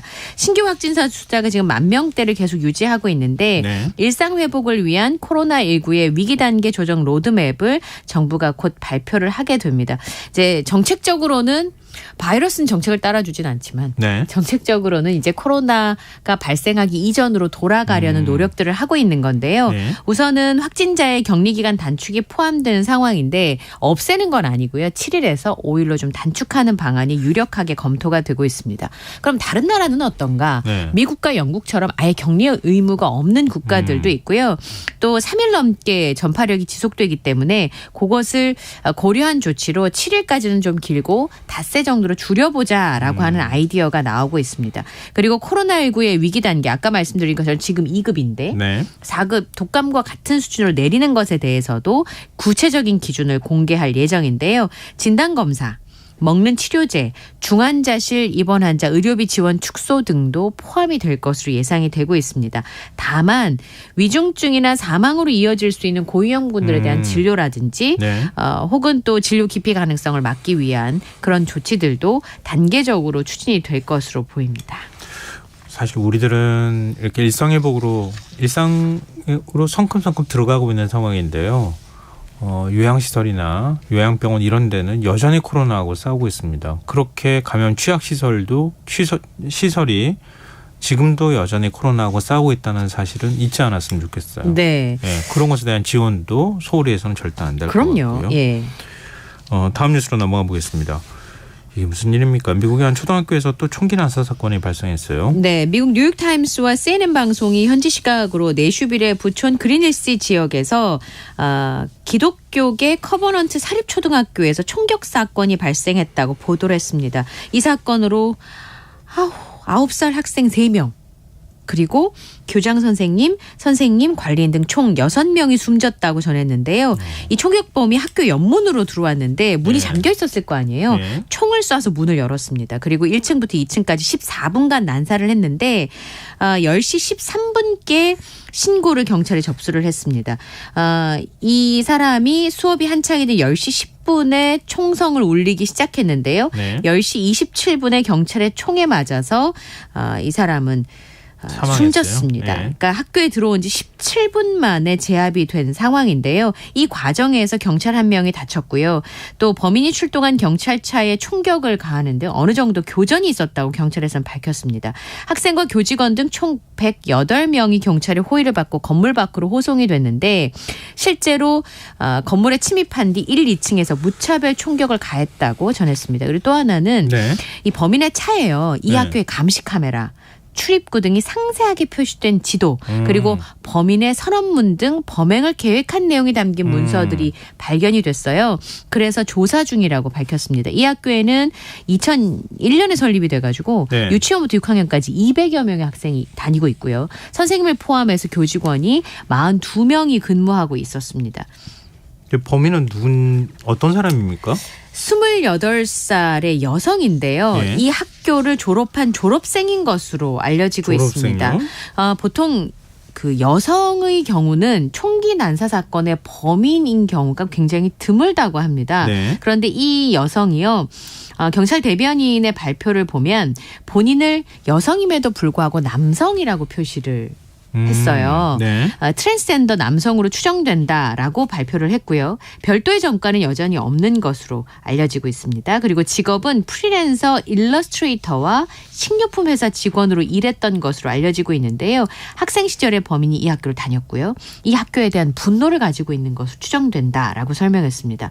그래서 이 학교 외에 여러 장소를 목표물로 삼았던 것으로 전해지고 있는데요. 범행 동기와 성 정체성이 관련이 있느냐라고 기자들이 질문을 했습니다. 그랬더니 경찰은 모든 가능성을 조사할 것이다라고 답을 했는데요. 뉴욕타임스 보도를 보면 이 학교가 기독교계 학교라고 말씀을 드렸잖아요. 그러니까 이 학교가 그 설립된 교단이 종교적으로 굉장히 보수적인 교단에 속하는 교회라고 합니다. 그러다 보니까 2020년에는 동성애와 트랜스젠더를 죄악으로 표명하는 보고서를 내는 등 기존의 그 성 정체성과 관련돼서 굉장히 보수적인 입장을 고수했다라고 덧붙였는데요. 그러다 보니까 그것과 관련된 것이 아닐까. 그래서 학교에 대한 분노를 가지고 있었던 것은 아닌가라고 추정하고 있는 상황입니다. 근데 실제로 1966년 이후에 미국에서 발생한 총기 난사 사건이 191건인데 그중에서 여성이 범인인 거는 4건밖에 안 되고요. 그중에서도 2건은 남성이 공범이었습니다. 근데 여성의 단독 범행이니까 아마 이 테네시주의 초등학교 총격 사건은 5번째 여성 총기 난사 사건으로 기록될 것으로 보인다. 뉴욕포스트가 보도했습니다. 근데 그 보통 이제 총기 난사 사건 하면 고등학교 정도 좀 이제 뭐 어느 정도 성인이니까 그러니까 범행의 대상들을 그렇게 삼는 경우가 많은데 초등학생이면 너무 어려요. 예, 그렇습니다. 어떻게 초등학교에서 총기 난사 사건이 발생했는지 이게 굉장히 모르겠어요. 이례적이라고 볼 수 있는데 로이터 통신이 전체 학교의 총기 사건 중에서 초등학교가 에서 총기 난사 사건이 발생할 확률이 비율이 한 20% 정도밖에 안 된다고 합니다. 대부분은 고등학교에서 발생한다는 거고요. 그다음에 이 범인이 2정의 반자동 돌격형 소총과 권총 1정을 무장을 했고요. 그중에서 2자루는 이 지역에서 합법적으로 구매한 것으로 확인이 됐습니다. 특히나 반자동 소총은 자동 장전 기능이 탑재된 소총인데 탄약이 떨어지면 자동으로 장전해서 굉장히 빠르게 연발이 가능한 무기잖아요. 지난해 미국 텍사스주 초등학교와 뉴욕주 슈퍼마켓에서 일어난 총격 사건도 이 소총을 사용해서 논란이 됐습니다만 규제하자라는 얘기가 있었습니다만 진전이 없었던 것으로 보입니다. 그러니까 늘 총기 규제 얘기 나올 때마다 돌격형 소총을 규제해야 된다. 그리고 이제 우리 보통 탄창을 이렇게 많은 양의 총탄이 들어가는 탄창을 쓰지 못하도록 적은 탄창만 쓸 수 있도록 한다던가 이런 얘기 나왔지만 전혀 변화가 없어요. 네, 그렇습니다. 문제는요. 지금 올해 총기 난사 사건이 굉장히 일상화됐다라는 우려가 나올 정도입니다. 조 바이든 미국 대통령이 정말 진절머리가 난다라고 표현할 정도로 지금 문제가 되고 있는 상황인데요. 올해 들어서만 미국에서 발생한 총기 난사 사건이 지금 이제 3월이잖아요. 129번째 사건이 발생을 했고요. 총격범을 제외하고도 4명이 희생이 돼서 굉장히 심각한 상황입니다. 하루 한 건 이상씩 발생하고 있다는 거잖아요. 네, 그렇습니다. 그리고 실제로는 미국인 5명 중에서 1명이 자신이나 가족 또는 지인이 총기 폭력을 당했다라는 여론조사 결과가 공개되기도 했었는데 말씀하신 것처럼 바이든 대통령이 의회에서 공격무기 금지 법안 통과를 재차 호소하면서 백악관 수사관의 조기 개항을 명령하기도 했었고요. 실제로 총기 난사 사건이 끊이지 않고 또 초등학교 사고도 계속되고 있는 상황이거든요. 그러다 보니까 바이든 대통령이 더 이상 두고 볼 수 없다라고 하면서 공격용 소총 규제 법안을 처리할 것을 의회에 촉구를 했습니다만 네. 이전의 의회 상황이 민주당이 다수를 차지하고 있던 시절에도 이게 통과가 안 됐거든요. 네. 그러다 보니까 지금은 공화당이 다수를 하원이 차지하고 있기 때문에 통과될 가능성이 굉장히 낮아 보이고요. 2012년에 코티네컷주 샌디욱 초등학교에서 어린이 20명이 총격에 사망을 했고 작년에는 텍사스 유발디 초등학교에서도 19명의 어린이가 총에 맞아 희생이 됐습니다.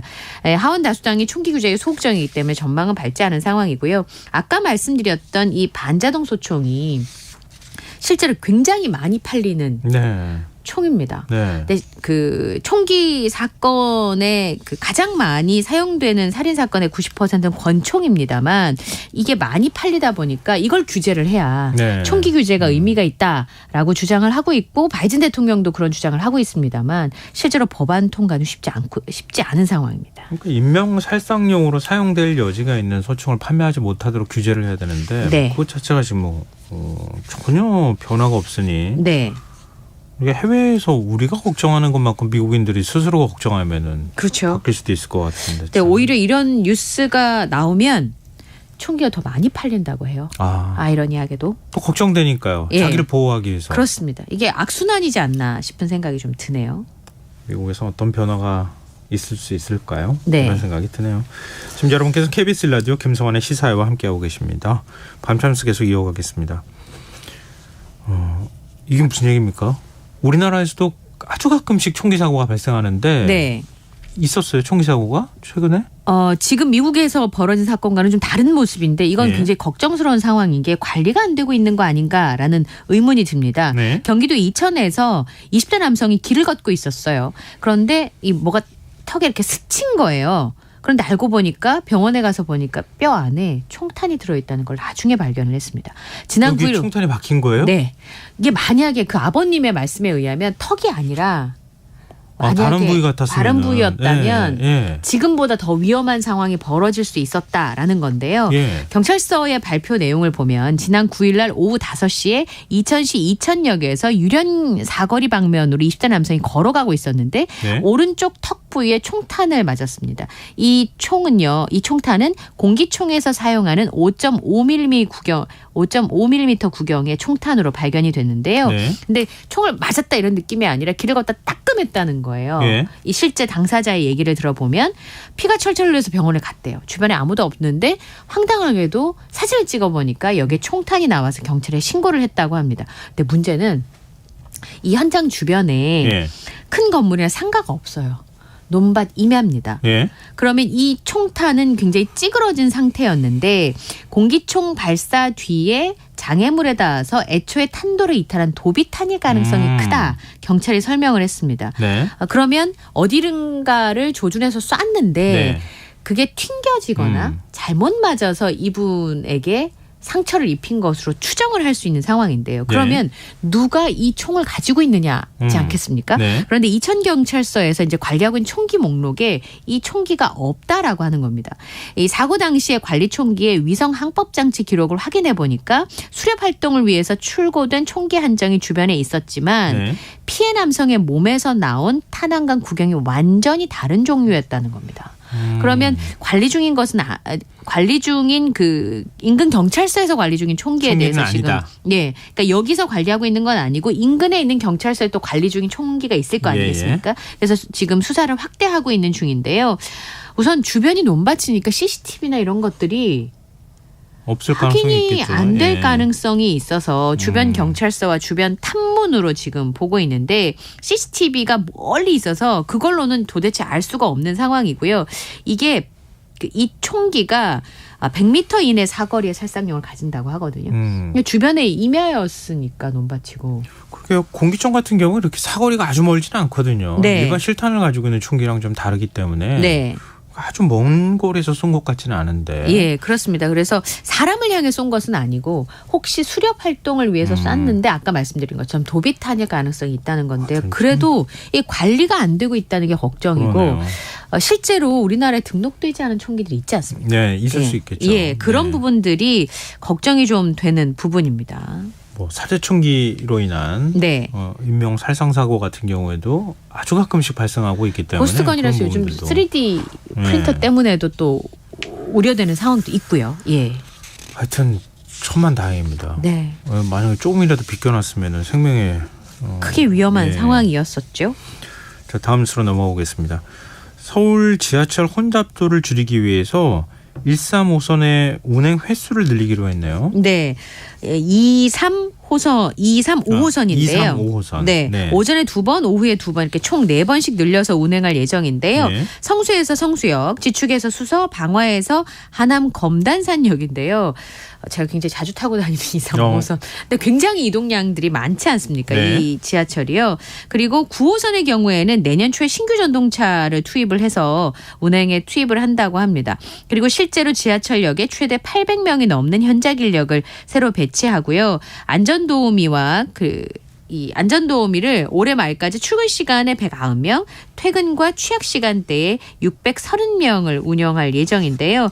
또 이제 특히 혼잡한 역사인 9호선하고 5위 신설 신림선 경전철 구간에도 혼잡 역사에 35명을 배치할 예정이라고 합니다. 그러니까 실제로 이 1호선과 8호선의 혼잡 정보를 또 제공하는 애플리케이션을 통해서 혼잡 정보는 코레일 노선들을 확대를 해가지고 어디가 많이 몰리는지를 좀 알게 할 수 있는 그런 상황인데요. 근데 저는 이제 제일 궁금했던 게 김포 골드라인이었습니다. 네네. 아시다시피 굉장히 혼잡한 곳이잖아요. 열차 5편성을 추가 투입하는 시기를 2024년 12월에서 9월로 앞당긴다고 하는데 제 느낌은 왜 이렇게 먼 것 같죠? 내년인데 사실은. 네, 너무 먼 것 같은 거죠. 워낙 지금 뭐 고생들을 많이 하고 계시기 때문에 혼잡도가 높아가지고. 근데 사실은 저도 안전도우미를 지하철 타고 가다가 봤거든요. 근데 좀 적극적인 역할을 해줬으면 좋겠어요. 네. 그냥 가만히 이렇게 있으시더라고요. 네. 그리고 지하철 밀집도가 심각할 경우에는 지하철 무정차 통과 여부도 검토를 한다. 네. 이런 얘기가 있네요. 예. 사실은 이용객들이 굉장히 많이 늘어나고 있기 때문에 혼잡도가 사실 크게 개선이 안 되고 있는데요. 우선 혼잡도는 CCTV와 통신사 교통카드 데이터를 통해서 수집을 합니다. 그리고 심각 단계일 때는 정부에서 철도 비상사태에 준하는 조치를 하고 철도 운영기관이 무정차 통과 여부를 필수적으로 검토하도록 하겠다라고 하는 건데요. 역사 혼잡도는 뭐 승강장이나 통로 계단을 다 포함해서 수용할 수 있는 적정 인원 대비 이용객 수를 말하는 건데 130% 이하이면 보통인데요. 네. 130에서 150%만 돼도 주의, 150에서 170%대가 되면 혼잡, 170% 이상이면 심각인데 지금 지하철 노선 좀 복잡한 데는 출근 시간 다 160% 넘거든요. 네. 그러니까 이런 것들을 관리를 해 나가겠다라는 거고요. 그리고 각 지자체에서도 만약에 이 역사가 굉장히 혼잡하다라고 하면 재난 문자를 발송을 해서 가능하면 다른 교통수단을 이용할 수 있도록 안내할 예정이라고 합니다. 책임 소재가 어디에 있는지 분명히 해둬야 될 것 같습니다. 그럼요. 지난번에 이태원 참사 때도 서로 책임 떠넘기기 하고 있잖아요. 네. 어디가 어떻게 판단해서 어떤 결정을 내린다는 걸 분명하게 해두길 좀 바랍니다. 네. 자, 마지막 뉴스입니다. 국내 대표 벚꽃축제죠. 진해 군항제에 갔다가 뭐 이게 바가지를 썼다 이런 사연들이 온라인에서 올라오고 있습니까? 그러니까 축제에 방문했던 어떤 분이 거기서 맞이한 음식점 리뷰를 올렸는데요. 제가 보니까 메뉴판을 이렇게 올렸더라고요. 이렇게 표시해 주시잖아요. 네. 내가 뭐 시켰는지. 통돼지 바베큐가 5만 원, 쪽갈비가 5만 원, 해물파전도 2만 원, 곱창볶음 3만 원 정도 순이었어요. 국밥 1만 원 정도면 물론 물가를 감안하면 그 정도. 그리고 이제 관광지니까라고 생각했는데 문제는 5만 원짜리 바베큐가 대짠데요. 네. 손 하나도 안 대고 사진 찍었다고 하는데 네. 뭐 제가 마음 먹고 먹으면 2번 나눠서 먹으면 다 먹을 수 있을 정도로 2인분 정도밖에 안 돼 보이는 거예요. 제 느낌에는. 그런데 손을 안 대고 찍었다고 하는데 양이 좀 부족해 보이는 건 사실이었습니다. 그래서 이게 심각하지 않냐라고 하면서 사진을 공개를 했는데요. 심지어는 제가 본 거 위에 있는 게 밑에가 다 고기일 거라고 생각했는데 이분 말씀으로 밑에가 다 양배추라는 거예요. 네. 그러니까 물론 이제 관광지에 가면 제가 평소 생활하는 것보다 좀 비쌀 거라고 감안은 하지만 이건 정도가 심하다. 라고 하는 취지로 이분이 사진을 찍어서 올렸는데 이렇게 되면 다시는 군항제 안 갈 것 같다는 거예요. 이렇게 내가 바가지를 썼다라고 하는 생각이 든다면. 그리고 이제 이런 곳은 보통 왔다 가시는 분들이 많으니까 리뷰도 많이 없잖아요. 네. 이렇게 되면 좀 대책을 세워줘야 되는 거 아니냐라는 얘기들이 나오고 있어요. 쓰레기도 좀 많았습니까? 네, 사실 지구온난화 때문에 지금 한 주 앞당겨졌는데 지역 경제 활성화에 도움이 되기는 하지만 쓰레기가 산더미 같으면 굉장히 부담이 되는 것도 마찬가지입니다. 맛있는 음료, 먹다 남은 음식물 그리고 음료 플라스틱 용기가 나뭇가지에 끼워져 있는 그런 모습들이 지금 포착이 되고 있거든요. 화장실 쓰레기가 쌓이고 저 관광지 갔을 때 화장실에 이렇게 막 쌓여 있는 거 진짜 너무너무 불쾌했었는데 이런 부분들이 좀 고민인 것 같습니다. 이제 실제로 이런 뭐 진해 군항제나 아니면 정동 야행 행사장 같은 데 가보면 평소보다 쓰레기가요 4배에서 20배가량 늘어난다고 합니다. 그러니까 결국은 처리할 수 있는 용량의 한계를 넘어선 거잖아요. 예. 그만큼 많은 사람들이 모이기 때문에 네. 그럼 거기에 따른 행정력이 뒷받침이 돼줘야 되는데 네. 그게 안 된다. 뭐 이런 네. 얘기라고도 볼 수 있을 것 같은데요. 근데 진해 군항제 열릴 때 창원시 공무원들 뭐 차출한다 그래가지고 좀 시끌벅적했었잖아요. 네. 근데 복무단속 감사관실 직원이 또 나가서 점검을 했습니까? 예, 감사관이 멀찍이 떨어져서 그 공무원들이 지금 일을 잘하고 있나 못하나 이렇게 이제 보는 상황이 되어버린 거예요. 물론 직접 대면을 하진 않지만 근무하는 공무원 입장에서는 일하는 것도 좀 힘든데 감시당한다는 게 썩 기분 좋지는 않을 것 같은데요. 이게 지난번에 말씀드렸던 군항제 공무원 차출과 관련돼서 공직사회에서 갈등이 좀 표출된 거 아닌가 싶습니다. 한쪽에서는 근무 시간 대비해서 정당한 보상을 해줘라라고 하는 주장을 하고 있고요. 네. 한쪽에서는 우리 지금까지 이렇게 해왔다. 공무원이라 함은 물론 보상도 중요하지만 사명감이 좀 중요한 그리고 이제 국민에게 헌신한다라고 봉사한다라고 하는 것이 축제니까. 네, 있어야 되지 않냐. 그런 사명감 없이 보상만 요구하는 건 아니냐라는 쓴소리들이 지금 나오고 있는 상황인데요. 진해 군항제가 열흘 정도 진행이 되는데 공무원이 2,241명이 동원이 됩니다. 예. 그러면 하루에 220여 명씩 차출된다고 이제 기계적으로 볼 수 있을 텐데 주로 차량 통제, 주차 관리, 관광 안내를 맡는 상황입니다. 축제 중에 하루는 이제 투입이 된다고 보시면 되는데요. 네. 그런데 원래 하던 일은 하고요. 이건 나가야 되는데 보상이 반쪽짜리라는 거예요. 8시간 근무를 하는데 보상은 4시간밖에 안 된다라고 하는 겁니다. 그래서 초과 수당도 못 받고 불만인데 감시까지 받으니까 기분 나쁘다라고 하는 공무원분들의 이야기가 나오고 있고 감시하는 거 아니다. 먼 데서 보기만 하는 거다. 이런 주장도 있고요. 보기만 하겠습니까? 설마. 네, 오늘 밤참수 여기까지 하겠습니다. 지금까지 이현경 뉴스캐스터와 함께했습니다. 고맙습니다. 감사합니다.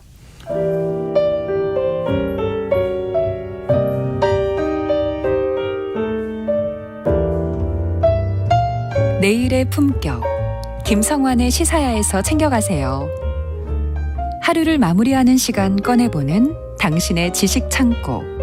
KBS 1라디오 김성환의 시사야.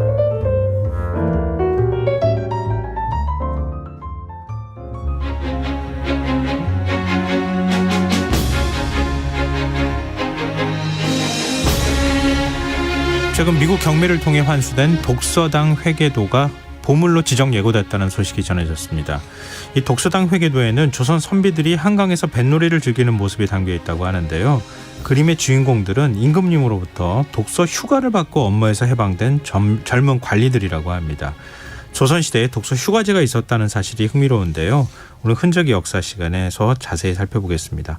이기환 히스토리텔러 나와 계십니다. 안녕하세요. 안녕하세요. 이게 어떤 그림입니까?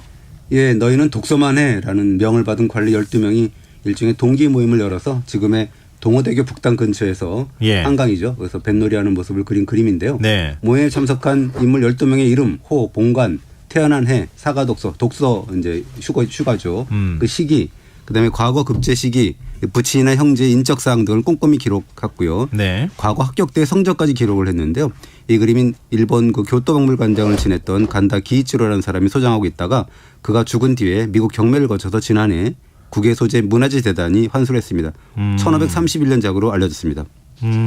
임금이 관리들한테 독서 휴가 가라 그러면서 휴가를 내려줬다. 이게 좀 굉장히 특이하네요. 예, 어떤 자료를 보니까 영국 빅토리아 여왕 시대인데 세익스피어 휴가라 그래서 세익스피어 베이케이션이라는 제도가 있었다라고 하는데요. 네. 그 관리들한테 3년에 한 번씩 유급 휴가를 주는 대신에 세익스피어 작품을 읽고 독후감을 제출하도록 했다라는 겁니다. 해가 지지 않은 나라 영국을 이끈 군주가 독서를 나랏일의 으뜸으로 썼다는 얘기인데요. 네. 뭐 그렇게 또 부러워할 필요는 없고 왜냐하면 빅토리아 시대부터 한 400년 앞선 조선 시대 그것도 망고의 성군인 세종이 그와 같은 제도를 시행했기 때문입니다. 신하들아 독서 책 읽는 휴가 갔다 와라 이렇게 세종 임금이 지시를 내렸다는 거예요. 그게 이제 뭐 세종실록 1426년 12월 11일자에 나오는데 네. 그 집현전 관리인 권채, 신석견, 남수문 등을 불러서 흥미로운 영을 내리죠. 그 내가 나이가 젊고 장래가 있기 때문에 너희를 집현관에 임명을 했는데 예. 그래서 이제 글을 읽혀서 실제 효과를 나타내라고 한 거다. 그런데 직무 때문에 독서에 힘쓸 겨를이 없는 것 같다. 근데 이제부터는 본청에 근무하지 말고 출근하지 말고 집에서 글을 읽어서 성과를 나타내라 했는데요. 임금이 책을 읽을 독서 그다음에 결을 가를 하사했다라 그래서 사가 독서라고 합니다. 그 정식 명칭은 사가 독서제. 좀 어렵죠. 그래서 네네. 이제 독서 휴가제라고 하면 쉬울 것 같아요. 그래서 조선시대 법전인 대전회통이라는 책을 보면 네. 사가 독서자는 정삼품 이하의 문신이다. 그리고 문학이 뛰어나야 된다라고 규정을 했는데 네. 전도가 창창한 젊은 문신이 그 대상이 됐고 그래서 이 제도는 1773년 영조 49년까지 모두 48차례 이어졌고 총 한 320명 정도가 혜택을 받았는데요. 정조가 즉위하면서 규장각을 만들었거든요. 예. 그래서 이제 발전적인 해체 수순을 밟는다라고 하죠.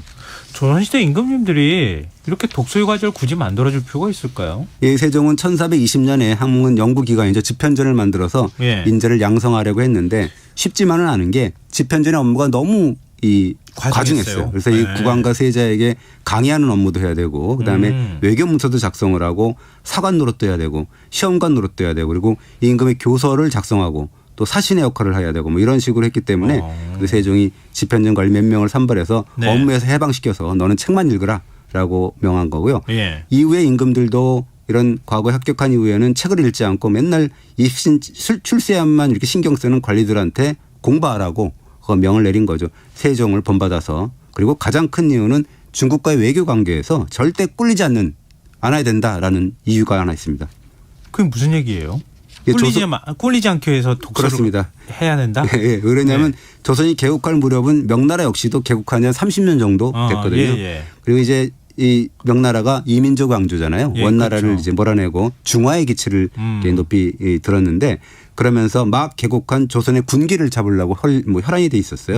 그래서 뭐 예를 들자면 조선이 명나라에 올린 외교 문서에 황제를 조롱하는 문구를 섞였다. 그러면서 사실을 억류하고 그리고 외교 문서를 작성한 사람을 압송하라라고 끈질기게 이렇게 문제 삼고 특히나 그 태조 이성계가 고려 말의 권신인 이이님의 사돈이니 또 아들이니 하면서 조선왕의 자격이 없다라고 하면서 끈질기게 괴롭혔거든요.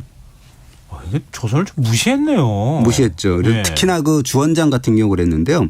좀 이렇게 좀 무례하게 그렸죠. 그래서 심한 경우에는 명나라 조정을 방문한 조선 사신의 끌어안는 모습이 무례하다라고 하면서 아까 얘기했던 명황제 주원장이 몽둥이로 그 죽을 정도로 막 내리치고 거의 죽을 지경까지 갔다가 약 먹고 이제 깨어났다고 하는데요. 그리고 귀국길에 말도 내려주지 않아서 요동부터는 걸어 들어왔다라고 하는 그런 수모를 남겼습니다. 그러면서 조선의 사신은 들어오지 마라라는 명까지 내렸다라고 하죠. 아무리 4대했다 하더라도 이건 너무한 거 아닙니까? 그럼에도 불구하고 이제 중국과의 어떤 4대 외교를 펼쳐야 됐기 때문에 조선으로서는 수모를 견뎌야 했는데 주원장의 경우는 좀 심한 경우죠. 그래서 어떻게 보면 그 중화의 기치를 높이 들면서 등장했던 명나라 그 외교관을 뽑을 때는 박학다식하고 빼어난 문장을 뽐내는 당대 최고의 인재를 선발했는데요. 특히나 문화 교육이 또 그 만만치 않았던 조선의 외교관을 파견할 때는 더했습니다.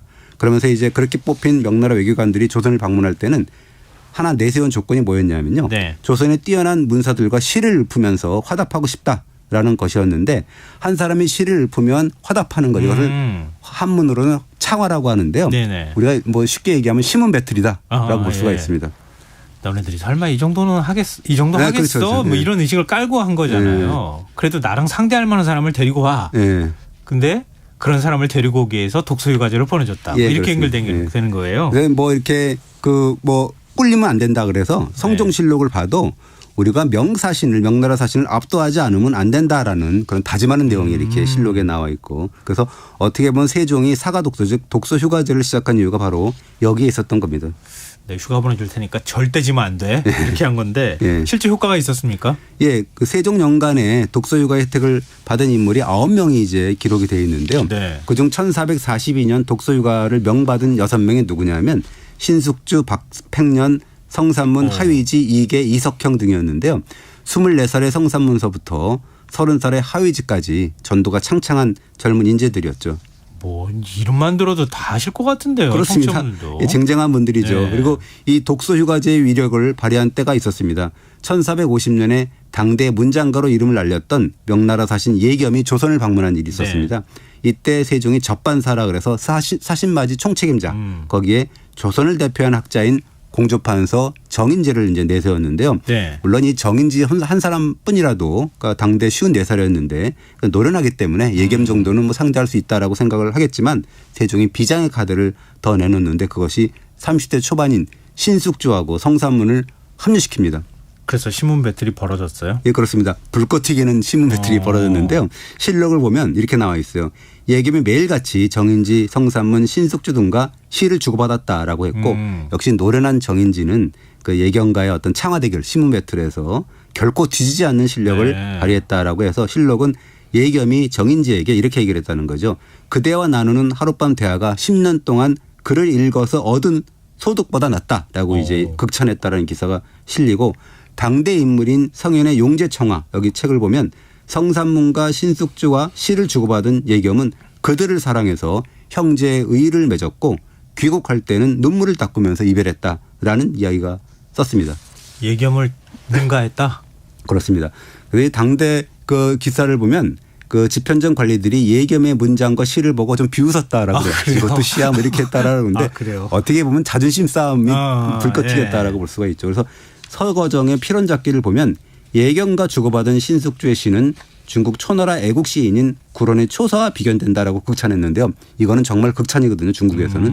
어쨌든 여하간에 이런 그 독서 휴가제 기간 중에 읽은 책으로 이런 성과를 얻어냈기 때문에 후대 임금들도 세종의 본을 받아서 이 제도를 적극 계승하지 않을 수가 없었던 거죠. 요즘에도 도입하면 참 좋겠는데. 그래서 오늘 아침에 신문 기사 제목이 사장님들이 이 기사를 봐야 된다라는 제목이 떴더라고요.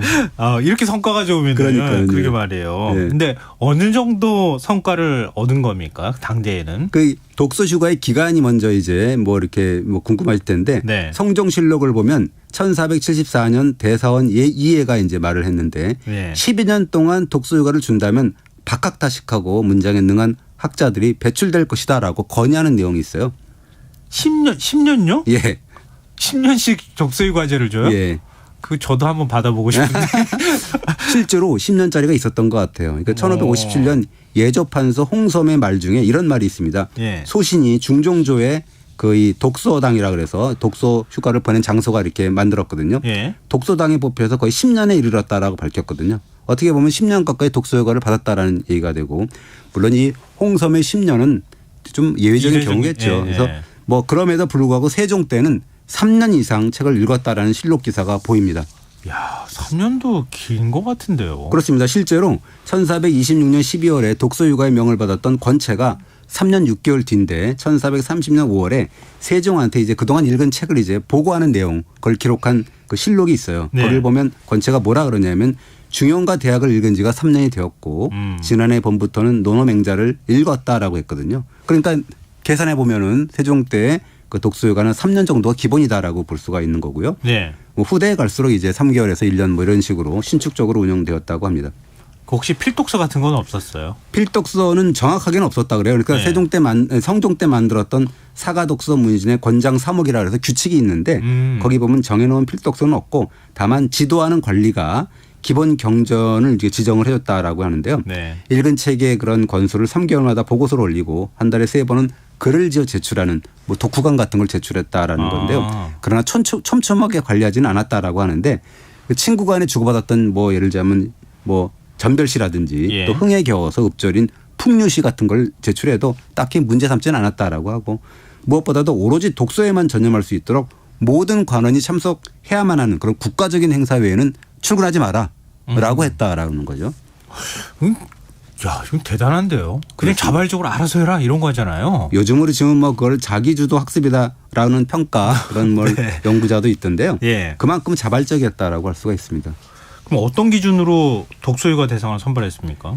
예, 그 독서휴가를 즐긴 300명을 대상으로 정리한 연구자의 논문이 있는데요. 예. 그 논문을 보면 300명 가운데 과거 즉 문과에서 자원급제한 인원이 한 52명 정도 돼요. 그러니까 17%가 넘는다라는 거고요. 네. 네, 과거 합격자 중에서 상위권인 갑과 그러니까 1등에서부터 3등까지가 1등은 자원급제고 2등, 3등까지가 갑과라고 하는데 예. 거기까지 포함하면 113명 즉 뭐 38% 정도 달하고 아무래도 이 과거 성적이 좋은 사람들한테 독서휴가의 혜택을 내렸다라는 이야기가 되고요.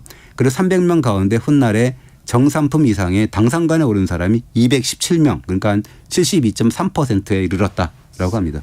그럼 독서휴가 갔다 오면 오히려 더 승진하는. 그렇습니다. 요즘하고는 좀 반대인데요. 요즘 쉬고 오면 오히려 지금 인사고과에서 낮은 점수 받잖아요. 예, 그렇습니다. 이 독서휴가자 300명 중에서 3정승이 된 사람이 37명 그다음에 대제학이 52명인데요.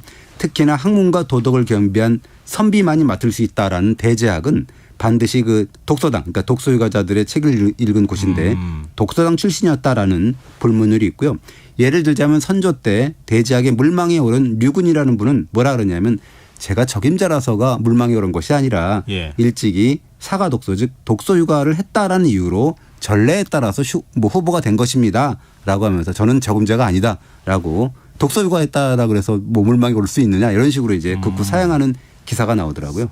그래도 뭐 중국하고 관계까지 아까 고려했다고 말씀하셨는데 혹시 외교관으로 가지는 않았습니까? 그렇습니다. 그래서 이 뭐 아까 얘기했던 신숙주와 성산문이 대표적인 케이스겠죠. 예. 그 세종 이후에도 문종과 인조조 사이에 외교 접대 사신이 된 18명 중에서 그 절대 다수인 16명이 독서 휴가자 출신이었다라는 거고요.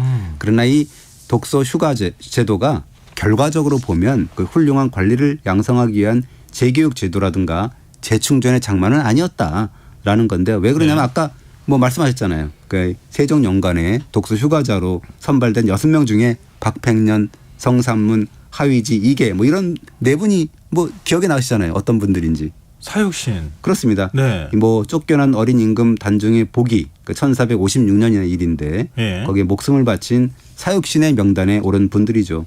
그 나머지 2명이 누구냐?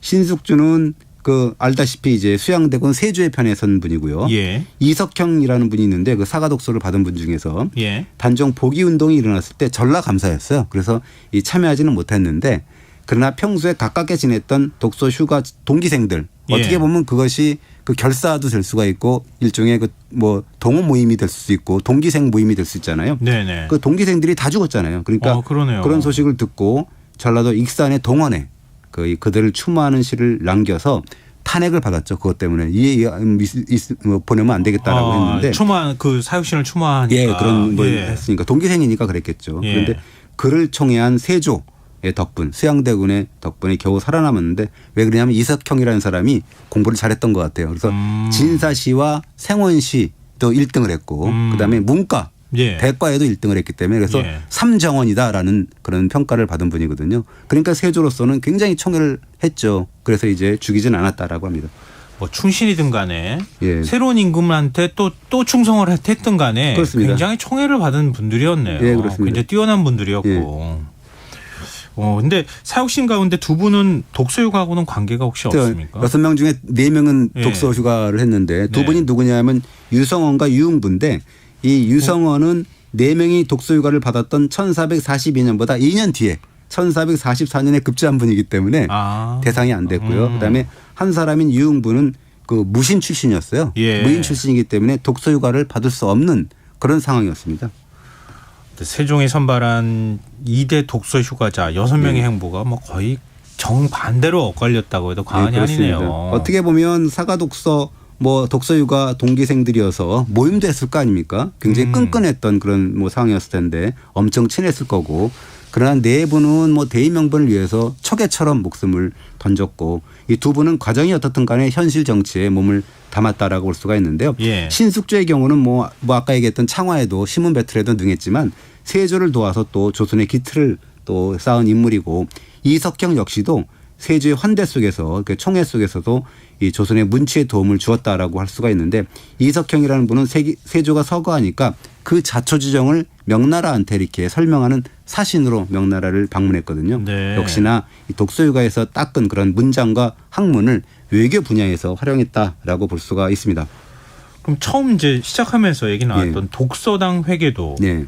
이건 일종의 이제 독서 모임에 있는 사람들이 예. 잠깐 한가롭게 시간을 보내는 그 그림을 그린 거예요? 그 그림을 보면은 굉장히 뭐 이 한강변에서 노는 모습만 보이잖아요. 네. 그래서 그거 보면 그렇게만 보면 이 사람들은 뭐 맨날 뭐 한가했네 이렇게 생각을 했지만 지금 읽어보면 그건 또 아니잖아요. 그리고 독서당 개회도인데요. 예. 말도 어려워요. 개회도라는 게 개모임 같은 느낌이다라는 거에서 이제 개회도라고 하는 그런 그림이라고 할 수가 있는데요. 이 여기 때 1531년에 그린 이 독서당 개회도에 모인 분들이 누구냐면 뭐 다 소개할 수는 없고 12명이니까 예. 그 서원인 백운동 서원 그러니까 소수 서원을 열었던 처음으로 서원을 열었던 그런 주세붕 그다음에 우리가 교과서에서 배웠을 것 같아요. 면함정가라고 하는 가사로 유명한 송순 그리고 뭐 성리학의 대가 중 한 분인 송인수 뭐 이런 12분에 포함되어 있는데요. 예. 한강에서 유유자적하는 그림 속에서 뭔가 이런 그 조선의 미래를 위해서 열심히 책을 읽고 공부한 그런 젊은 관리들의 참모습을 찾아야지 거기서 뭐 이렇게 저 사람들 이렇게 놀고 있어 뭐 이런 그 모습만 보면 안 된다라는 생각이 드는데요. 저는 사실 부럽죠. 왜냐하면 뭐 우리가 기자로서는 기사 안 쓰고 책만 읽었으면 좋겠다라는 말도 하고. 뭐 책을 겨를이 없잖아요. 예, 아니 뭐 책만 읽고 기사 안 쓰는 거니까. 그리고 교수는 논문 안 쓰는 교수 뭐 이런 건 되게 좋아하는데 그 책만 읽었으면 좋겠다라는 건데요.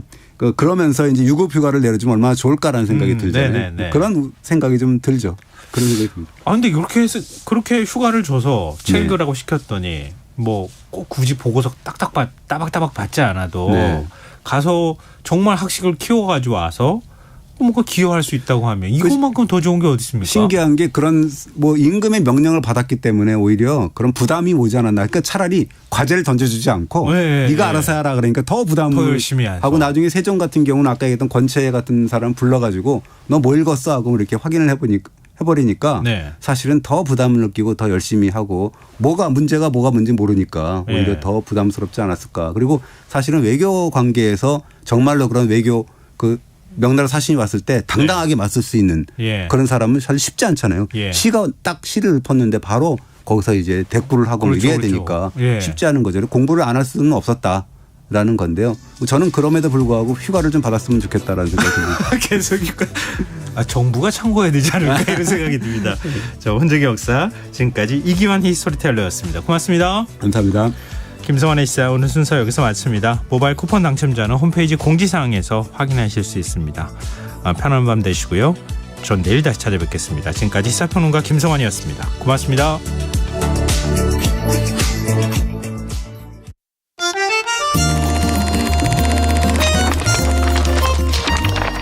이다혜의 영화관, 정여울의 도서관.